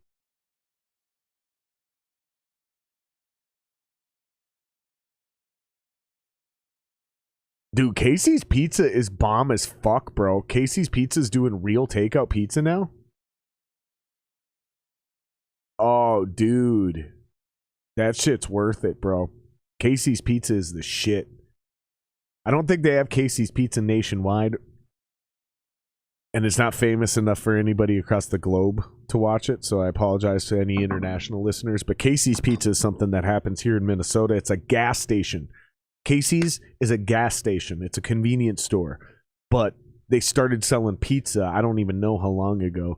But for anybody that doesn't know, if you're in Minnesota and you see a Casey's, stop and get their pizza. Because their pizza is not only like surprisingly good for a gas station, Casey's pizza is actually like legitimate.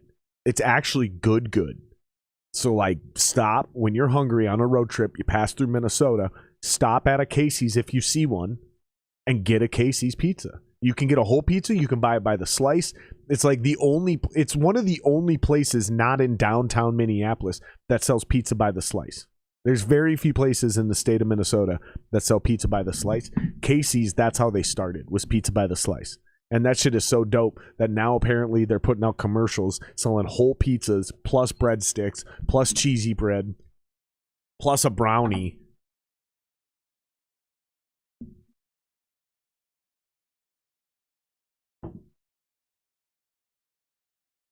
And I know they're not famous enough to be known across the globe, but I do think they're known across the nation, but I don't think they're a nationwide company, so I don't think everybody knows about Casey's. I think they're really big here in the Midwest, and maybe even just Minnesota.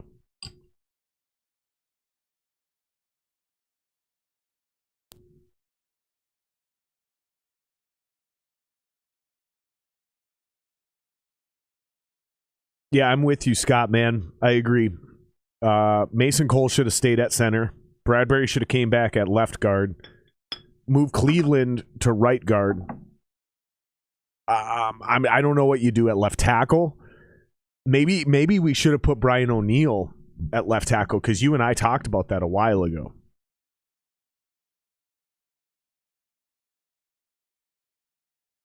I will say, Oli Udo shows me, and that's what I think you should do, is put Brian O'Neill at left tackle and put Oli Udo at right tackle, because when I watch Oli Udo, his ability to come off the line and back off the line quickly in pass protection, he's actually pretty quick and pretty agile. I'm kind of impressed. But usually the right end is the better pass rusher.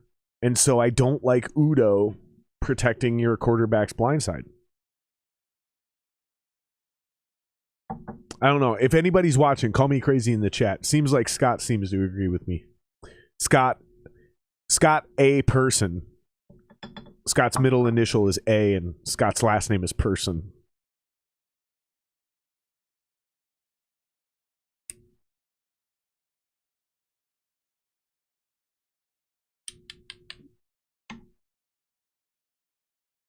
Yeah, Kirk Cousins is actually a good comeback quarterback. I know a lot of people think this is bullshit.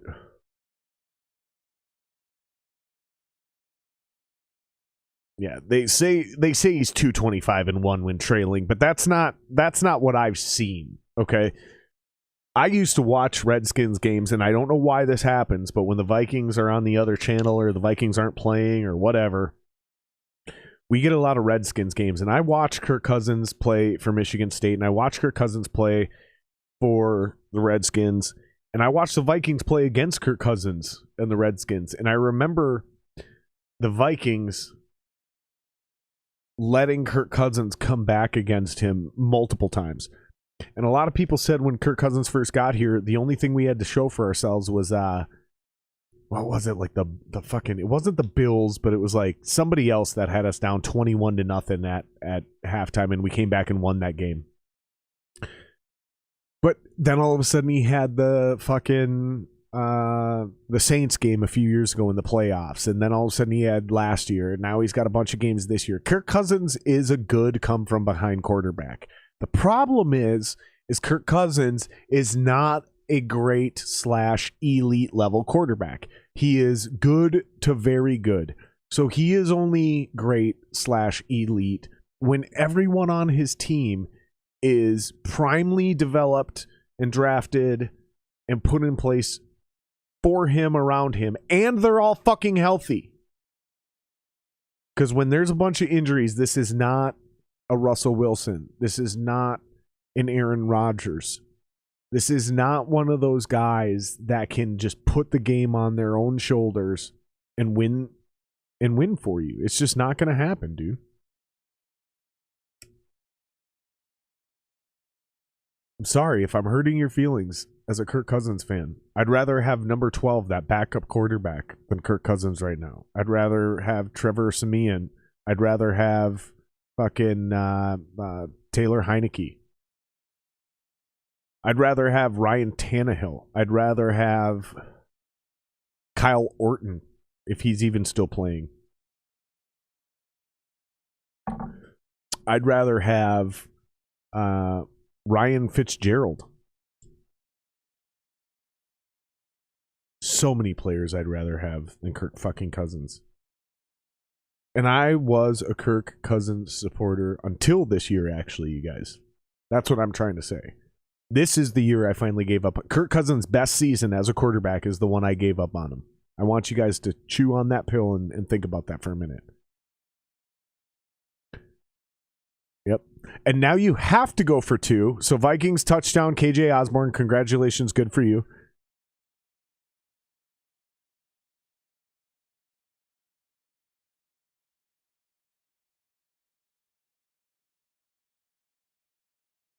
So there's a touchdown and a roughing the passer call, which means the touchdown counts and the penalty will be enforced after the play. So not only did I say when the Vikings score, they'll have to go for 2, and they will go for 2 just to tie the game. Obviously they're going to do it, and they're at the 1 yard line. So believe it or not, I know it sounds crazy for me to say this, but this actually dramatically changes the odds and probability of them scoring a 2-point conversion. Going from the 2 versus the 1, I don't know if it's 50% or whatever, but being half closer to the goal is a dramatic difference. And they're still not going to get it. So we're still down by 2. So point being is if you don't go for 2 earlier, you could just kick the extra point now and be tied. But we had to go for... See, this is what I'm talking about. This is why you don't fucking do this. And this is why I'm losing my shit. Because we're dealing with boomers who don't understand to trust them. Because Mike Zimmer is old enough to know to ignore the analytics. But we don't... But he's still a boomer. And he doesn't have the confidence and the resume to say, no, fuck you. We're not doing your fucking bullshit sabermetric crap, because that's what this is. The reason they're going for 2 in that situation earlier is sabermetrics. There's a graph like it's a blackjack. Well, guess what, dude? The problem with your graphs, it's not fucking blackjack. The house has to play by certain rules, which is why a blackjack graph works. You're not playing against the house, you morons. You're not playing against a statistical amalgamation of the last 80 years of coaches. You're playing against a human being based on 53 other human beings' opinions and abilities, right? So you take this idea, here's what you do. Here's what we know. Is what you don't do is go, well, the numbers say... we should go for 2. That's not how fucking football works. You're dealing with a group of barbarians who aren't being rational. They're trying to murder each other. Every 40 seconds, the ball is snapped, and they're trying to murder each other. That is not it's human beings trying to kill each other. Barbarians. Savages. You do not base these things on saber fucking metrics like you do baseball. Baseball is an intellectual gentleman's sport. It is not a sport of barbarians and savages like football or the UFC. Get the fuck out of here with that dumbass shit. I fucking told you guys. I told you. Anybody watching this during or after this, I fucking said, don't go for 2. Take the fucking points. You'll be down 20-16. I thought we would score again and only be up 21-20 because I said we'd miss it. I said we'd miss the second 2-pointer because we're going to be chasing that. Instead, they scored a field goal first. So this happened in a little out of order, but the score is exactly what I said it would be. 23-21, Detroit. That's exactly what I said it would be, just a little out of order.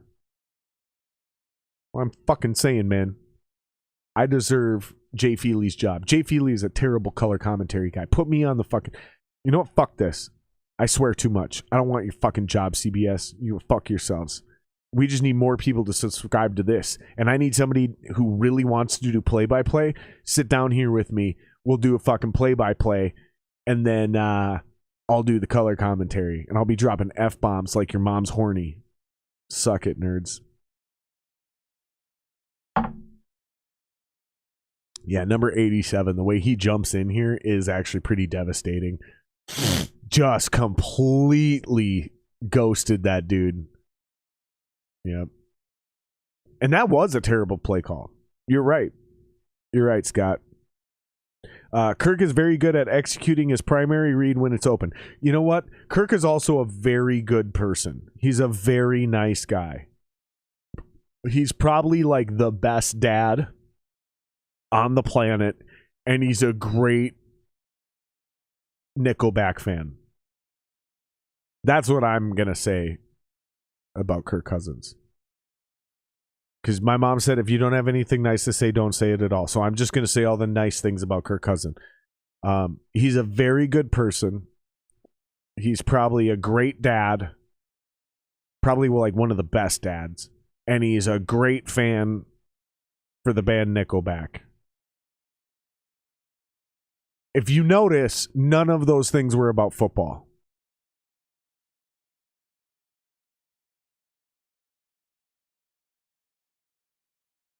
I'm just going to let that awkward silence sit there.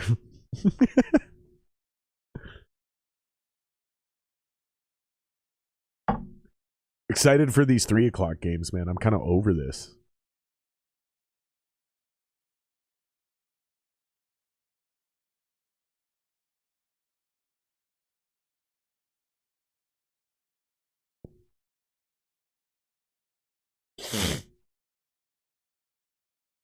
Oh, man.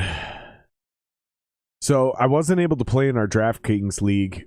Pinned at the top, you guys, if you guys are dropping in and checking in, there's a DraftKings link up there for our DraftKings link, or for our DraftKings league, kind of attached to the podcast and what I'm doing here and shit.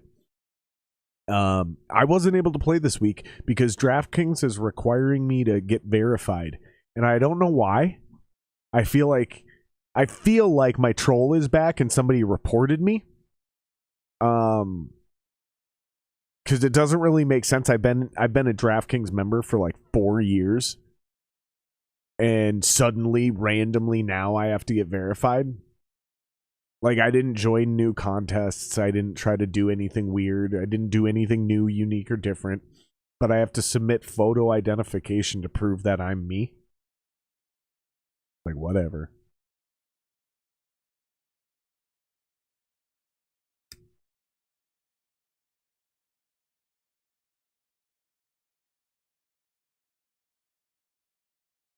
So the score is exactly what I predicted it would be. 23-21 right now. Just a little out of order. I thought the Vikings would have scored first and tried to go for 2 to make it 23-20, and they would have failed and so it would be 21-20, and then they'd go down and score that field goal. That happened in reverse order.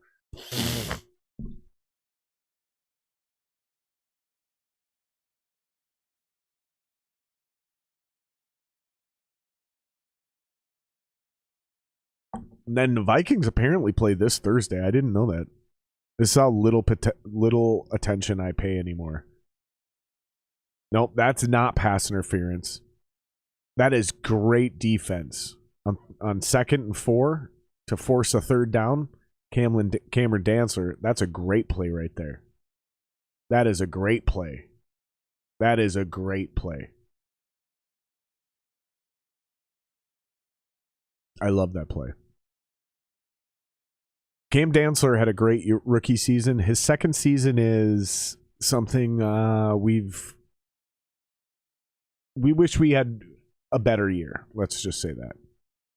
Oh, you got a wide receiver open. Wow. See, this is what I'm talking about. Okay, when they break this down, now we're going to start opening this up. I should have been doing this earlier. Okay. Yep, we got this here. Okay. Sorry, I forgot I had this ability. I was doing this on Thursday night, and we'll do this again. Okay, here we go. Stares him down. Okay, Dantzler makes the play. All right, now they're going to go to commercial. But here's what you didn't see in this play right here.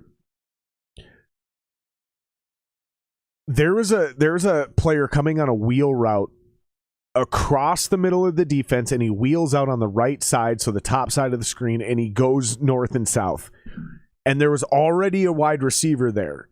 One of those, and probably the outside actual wide receiver, is gonna literally bank in, and he's gonna.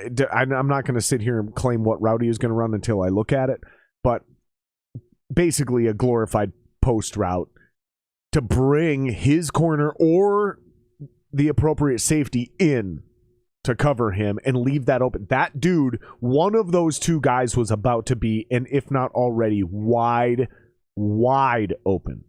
Wide open. And I am very curious because when they come back, we're going to open this up. We're going to come back to the big screen here. I should have been doing this the whole time. This is literally what I've been talking about Jared Goff this entire game. And the fact that he wasn't doing these things in the first half. This is classic Vikings, right? So this is what Jared Goff usually does. He's panicky. He has bad footwork. And he stares his receivers down because his eyes are too close together. Jared Near Eyes Goff. But he wasn't doing those things in the first half. He was doing quick drops, making very good decisions, quick decisions. He was being assertive. Because he's fairly accurate, and he's got a good arm. I've never been impressed with him until that one throw he made, that incompletion in the end zone, because I seen the way the ball came off his hands, and I can immediately understand, oh shit, if I was a scout, and your job's on the line, and you see the ball come off this guy's hands in a combine situation, maybe you think he's going to be great, but I watch these guys just play regular football, right? So let's see if they break this down. I'm hoping that they show us. Uh-oh. My shit's doing that weird thing again. They're not going to let us break this down, are they? Oh, well, that's okay, because they're not going to show us anyways. I got to fix this real quick. So this is probably going to spin out for a couple seconds on the screen. Don't go anywhere. I'll be right back.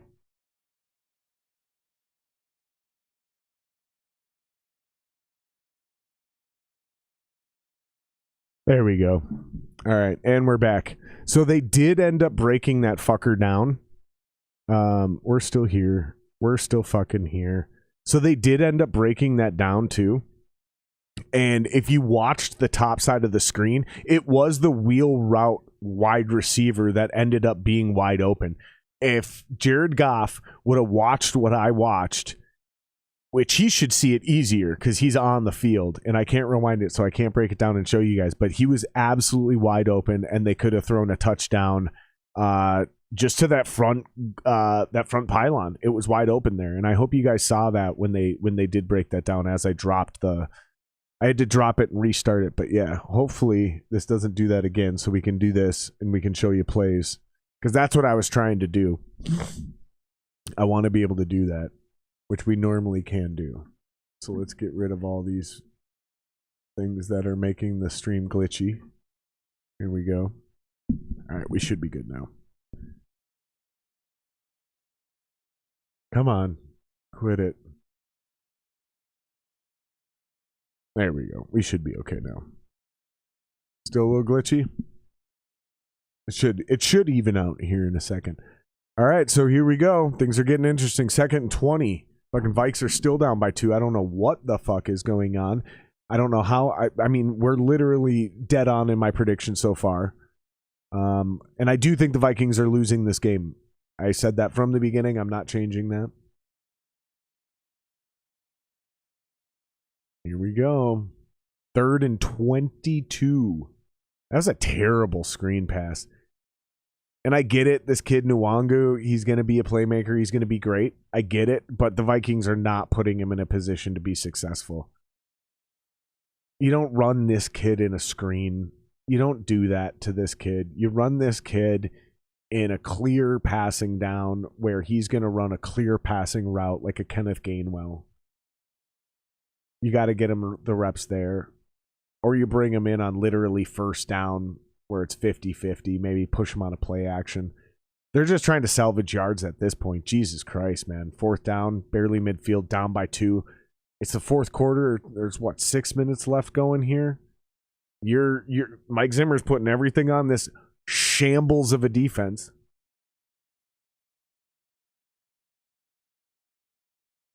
I mean, what do you do in 3rd and 22, man? Oh, it's a very conservative play call. Everything is a conservative play call when it's 3rd and 22. I don't think there's a single play other than a Hail Mary in anyone's playbook that's literally designed to go 22 yards. That's irresponsible. If you're designing plays to go 22 yards, you're an irresponsible offensive coordinator. Eat shit. That was a terrible This is why Jay Feely needs to stop doing color commentary. Jay Feely, kicker, career kicker, needs to get off the fucking... I said this last time. Last time Jay Feely did a game, I made comments online. I did post. Jay Feely, you need to quit, bro. You're not good at this. Stop now while you still have your dignity intact. Because you're about to become the butt of every Twitter joke in Minnesota. Your commentary is just bad, dude. You need to stop. Me dropping F-bombs every 30 seconds is significantly fucking better.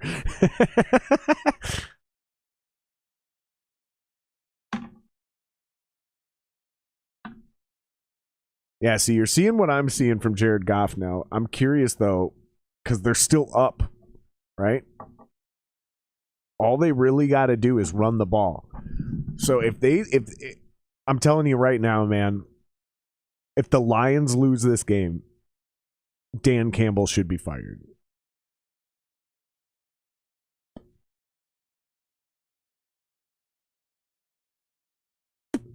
And shotgun, still throwing the football.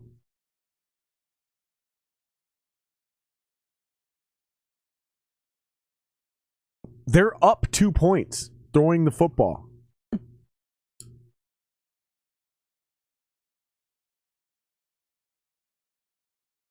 Let's see what happens here. We got 5 minutes in the game. I'm relighting my cigar.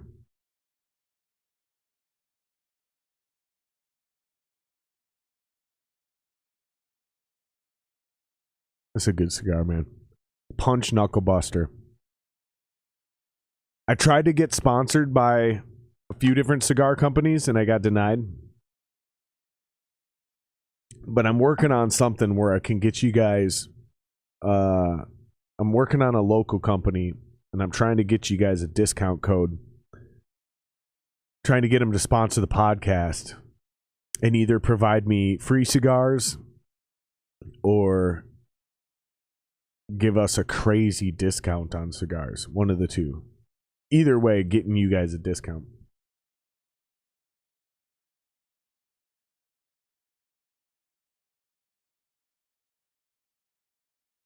It's 4th and 1 and they're going to go for it. And then they call a timeout. Here we go. It's game on.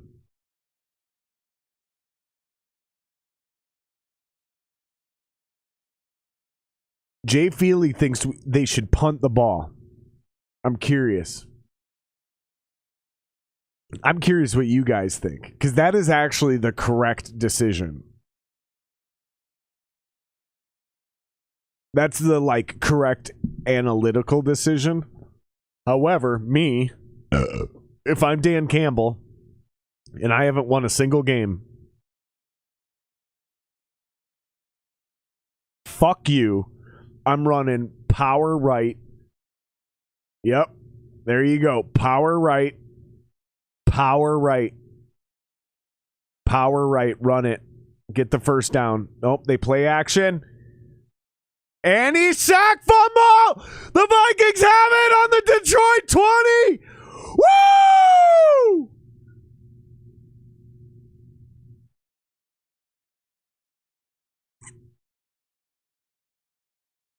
Woo! Suck it, nerds! Unbelievable. Unbelievable. I said run power right to the Vikings right side. Run power right. Get the first down. Instead, they fucking play action. Doesn't bite. Gets the sack fumble. Vikings have it. In field goal range already. Run the ball. Get the touchdown. Run, run, run, run. Do not pass. Run. Do not pass. Just exactly. First down. Boom. 4-yard gain. Now it's 2nd and 6. What are we going to be on? The 15, the 16-yard line? Okay, they're going to say 2nd and 5. Okay, they're calling it a 5-yard gain, not a 4-yard gain. Okay, I'm not going to sit here and argue with that. There's 3 minutes and 35 seconds left. Detroit's only got 1 timeout. Run this fucking football. Do not pass this ball. You run this football. Oh, well, I don't like the screen. I don't like the screen, especially. Okay, well, the clock's still going to go. They got him down inbounds. Okay, well, I still don't like it. Run the fucking football. Be a man. I feel like that guy on TikTok right now. Be a man.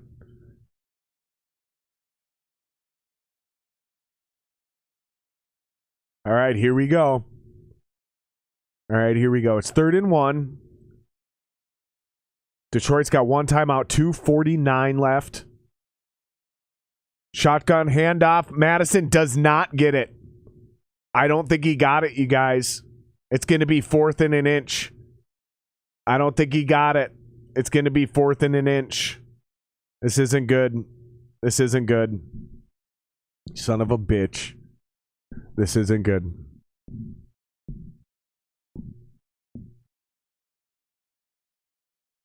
Go for it.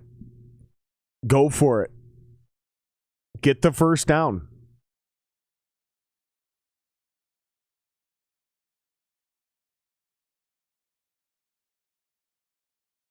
This is classic Vikings football right here.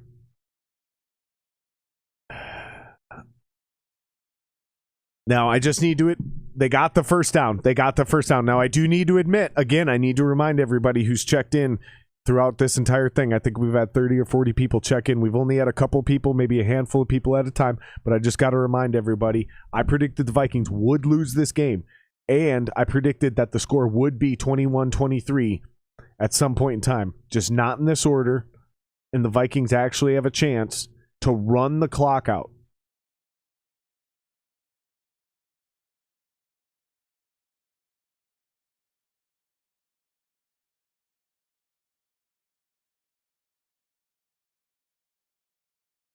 No, they don't have a chance to run the clock out. That math doesn't work out. So here's what I say. If you can't run the clock out, here's what I say. Call me crazy. Score as fast as you can. If you can't exhaust the entire clock, score as fast as you can. And hope that they score too quickly. Or don't score at all. So you at least have the ball. I want the ball last. Especially against this defense. Ooh, we're in a game again, boys.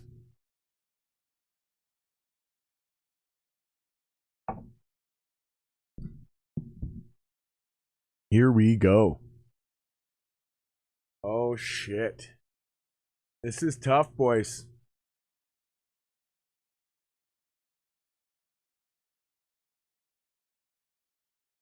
This is tough, boys. Boys. This is tough, boys.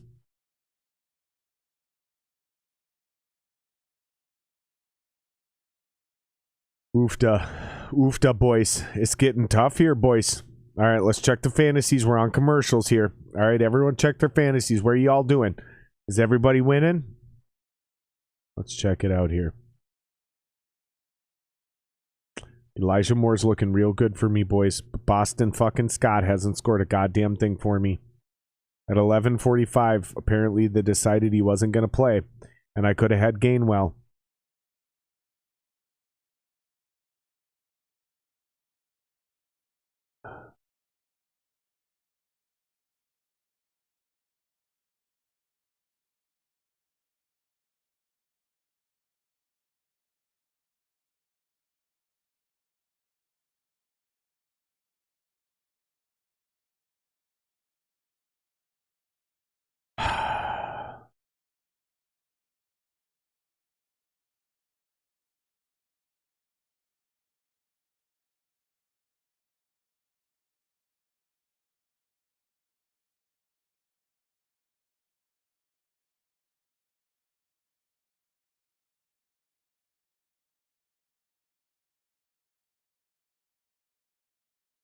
I'm gonna look and see if I can pick up a different defense last minute.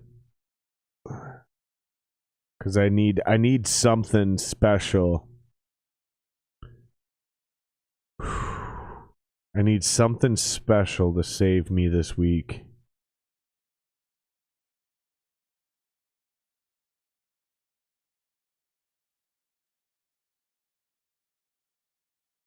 Man, this is going to be brutal.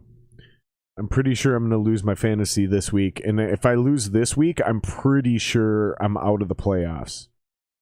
And I started 4-0 or 5-0 or something like that. And I have lost almost every fucking week. So and here's the thing, I have Mahomes, I have Diggs, I have Hunter Renfrow, I have Elijah Moore, I have Michael Gallup. But I drafted Derrick Henry, Kareem Hunt. I was killing it, man, but all of a sudden, every week I played, whoever I played scored 150 points in my league. And Mahomes is basically shit the bed. I don't know what happened to Patrick Mahomes, but he forgot how to play quarterback somewhere during the middle of the season. I don't know what's going on, man. Like I said, this might be my last year playing fantasy because this shit is fucking bullshit. It's not even fun anymore. It's just stressful. Touchdown, Jefferson. Cousins to the back of the end zone.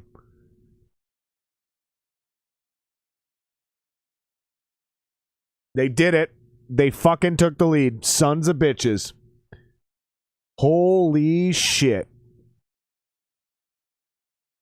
They actually did it. They actually took the lead. Okay. Well, it's not that surprising that they took the lead. It's not that surprising.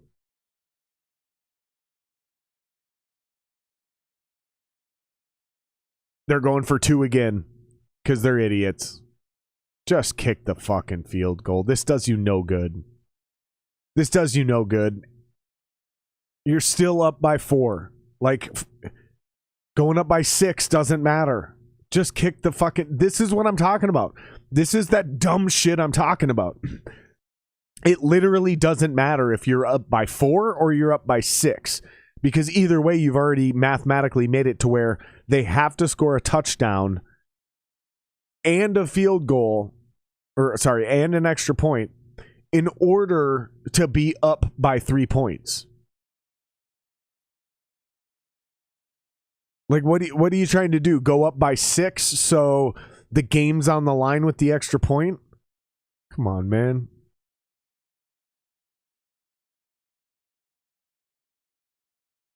That would have literally... Y'all need to stop. If they would have kicked extra points all 3 times, they'd be up 30-23 right now. They'd be up by 7 points. It's called chasing points. That's all the Vikings have been doing, is chasing points this entire fucking time.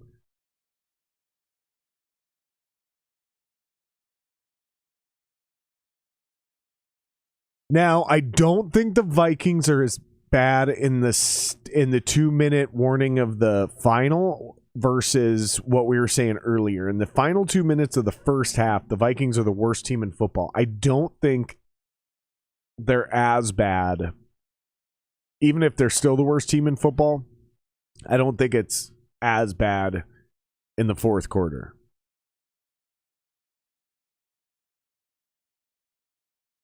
I will say this, though. If the Vikings win this game, Dan the Cannibal Man Campbell, whatever the fuck, he's a psychopath. He needs to be fired. Because he might be the worst coach I've seen for the fucking Detroit Lions in years.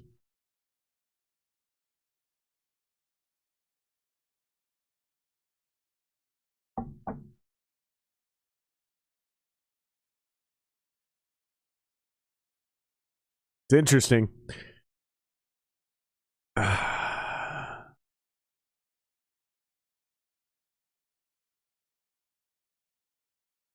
And you know what's funny? Here's how this should go if it's going to be true Minnesota Vikings football. They score and go for 2, and they get it.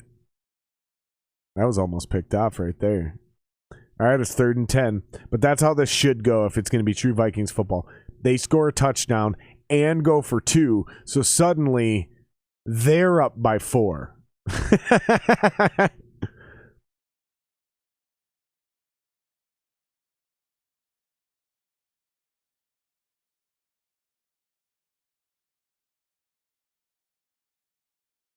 This is a really interesting last fucking 90 seconds of football here. This is kind of what I do still to this day love about football is there's 90 seconds of game left, but this could take 6 minutes in real life.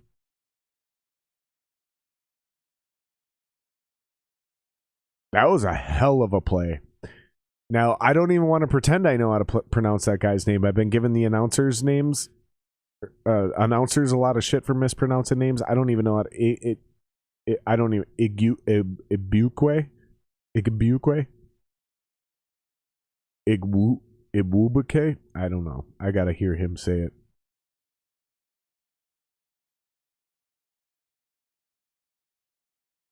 I feel like Dan Campbell would be a great defensive coordinator, like a career defensive coordinator, but he's not stable enough to be a head coach.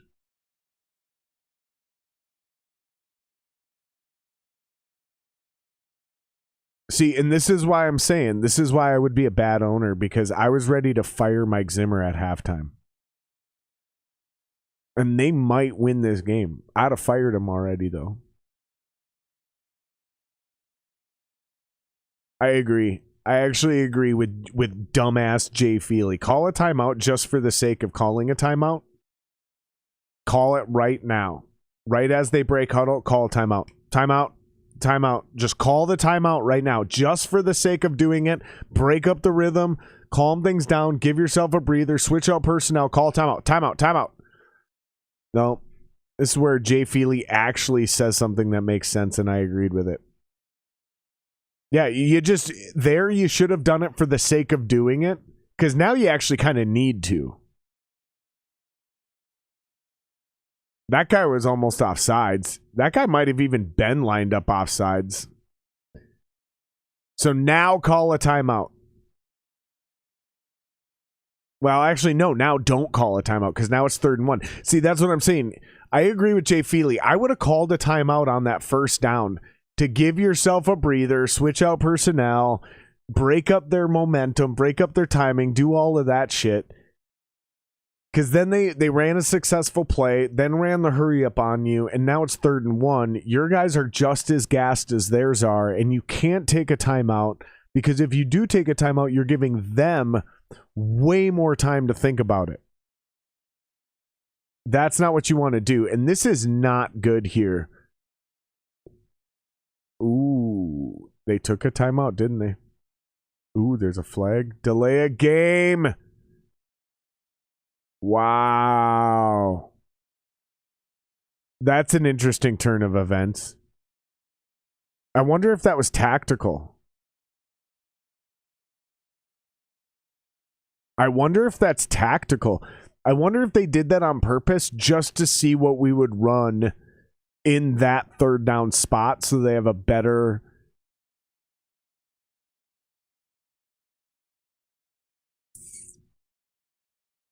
I'm curious. There had to be a reason for that because that was a weird... Yep. I think that's exactly what they did. I think that was actually tactical. I think that delay a game was tactical. And now the Vikings take a timeout.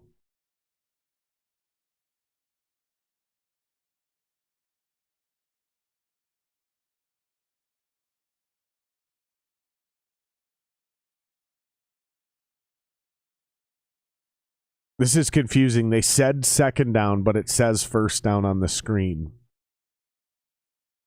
It looked like a 1st down. It is a first down. First down, Detroit shotgun. Wide open, right side. Complete. Amon-Ra St. Brown. What was that, the 11-yard line? So now it's 2nd and 2 from the 11. Or was that the 6? Looked like the 11. 7 fucking... This is perfectly lined up for the Vikings to lose this game. 3rd and 2. 8 seconds. Okay, 8 seconds. 3rd and 2. They have two downs and exactly the right amount of time to run 2 plays. Now the Vikings take a timeout. Now we take a timeout to give them more time to think about it.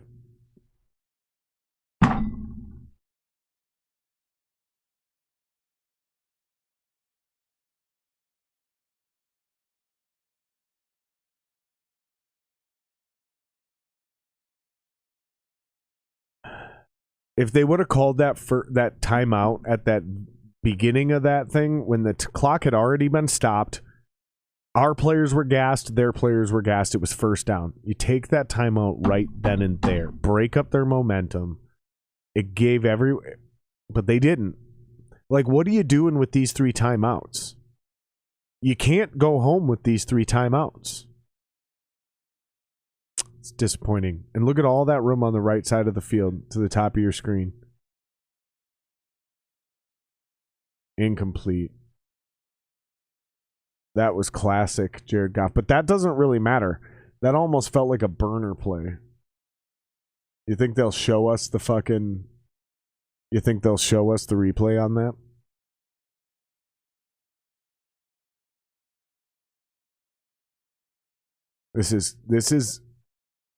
This is a tragedy for both of these teams. Honestly, both of these coaches should be fired after this game, regardless of how this turns out.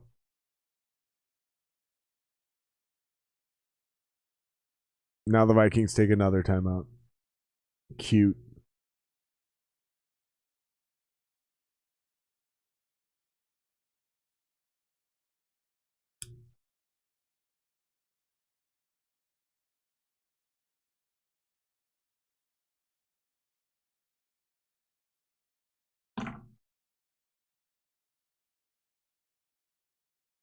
Both of these fucking coaches should be fired. Honestly, I don't even give a fuck. But this is why I'm not an NFL owner, because I'd have fired Mike Zimmer at halftime. This is a joke. This is the new toilet bowl. Minnesota, Detroit. Twice a year you get the Super Bowl. Once a year you get the Super Bowl. Twice a year you get the toilet bowl. And they got it. They got it. They got it.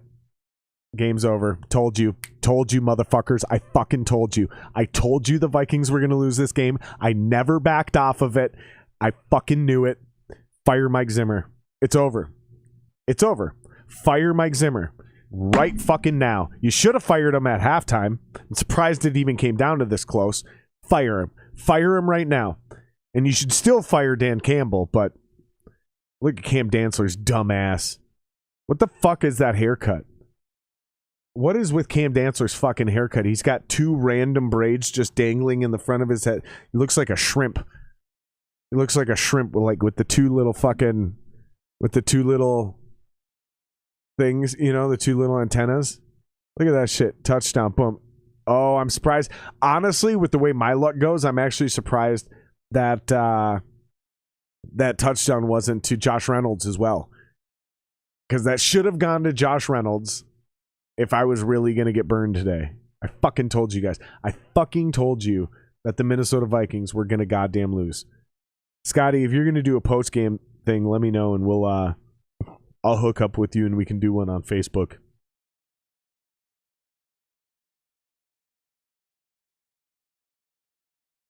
Jared Goff, I want you all to know this. Listen to me.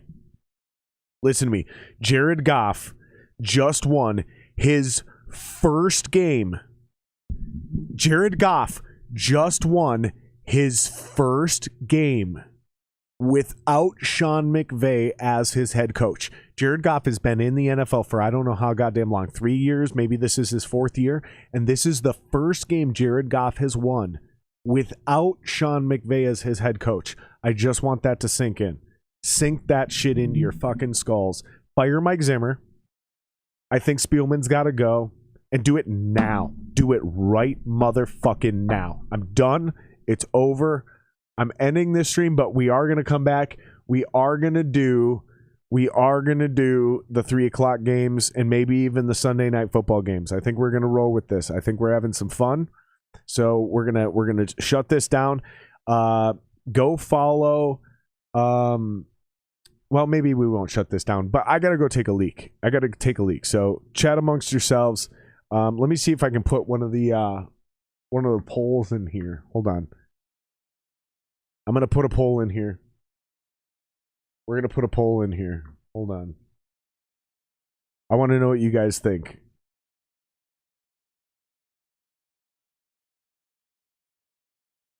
All right.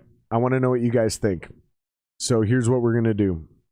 We're going to put up a poll right now. Boom. All right.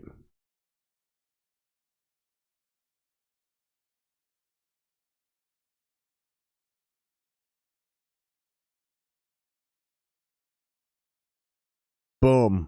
Or you know what? I'll even add a third one. All right. Here's what we're gonna do. I'm putting the poll up right now. Fire Zimmer. Yes, no, not yet. I'm gonna pin it to the top, and I gotta take a leak. So I want you guys to vote, argue, discuss. I'm gonna be right back. I gotta go to the bathroom. Where's the poll? There it is. Boom. There we go, baby. There we go. All right, let me know what you guys think. I'll be right back.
All right, I'm gonna lose my shit. Hope you guys are fucking ready for this one.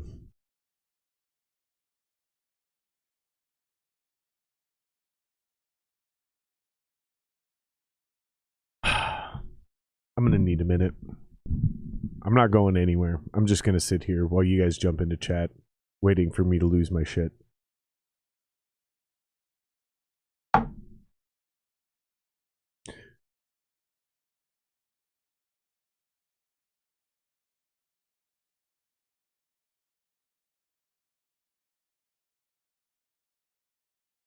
I want to know what you guys think.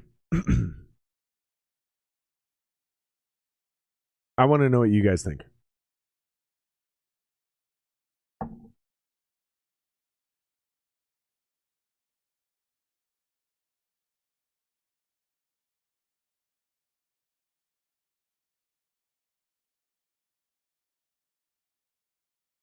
I'm trying desperately to think of a way.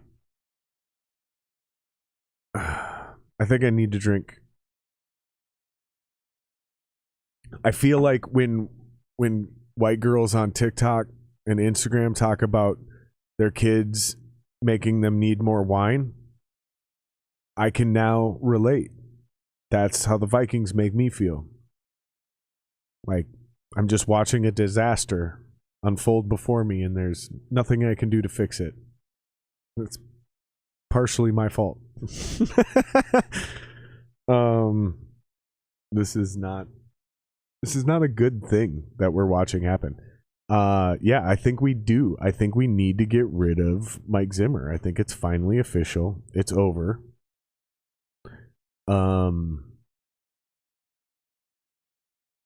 I put the poll up. I'm curious as to what you guys think. I don't see the poll. I see the poll on my studio side. You guys think we need to fire Mike Zimmer? Put it in the comments. I want to know what you guys think. I genuinely am curious about this. Let me make sure I got the real chat up here. Okay, there we go. True live chat. All right. Do we fire Mike Zimmer? That's the question right now. Right here, right now. Do we fire Mike Zimmer? Yes or no? I want to know, and why. Because for me, I just think we've seen Mike Zimmer take his version of leadership to the top of the mountain, and it's not the biggest mountain in the range, you know. I don't think Kirk Cousins can get us there. I think you saw exactly what Kirk Cousins is capable of when the rest of the team is not healthy. I mean, honestly, we should have won this game like 45 to fucking 13. We should have been up. We should have been early. We should have gotten into a situation where they couldn't even run the football, and it was going to be easy for us to just completely take over. Let me know what you guys think, man. Because if not, honestly, I'm going to shut this motherfucker down, and y'all need to go follow Scotty Ball over on Facebook and watch his post games. Are you laughing over there? That's hilarious. All right, well, yeah, we'll come back and we'll do the afternoon games here in like 10, 15 minutes. I'm going to shut this down. Go watch Scotty Ball's post game. He's going to do a better job of talking shit about everybody than I am. Because I'm just ready to fire everybody. What's so fucking funny over there? All right. Well, we'll see you guys in like 10, 15 minutes. We're going to come back and do the next game. All right. Let's wrap this up. Let's end this here. Boom.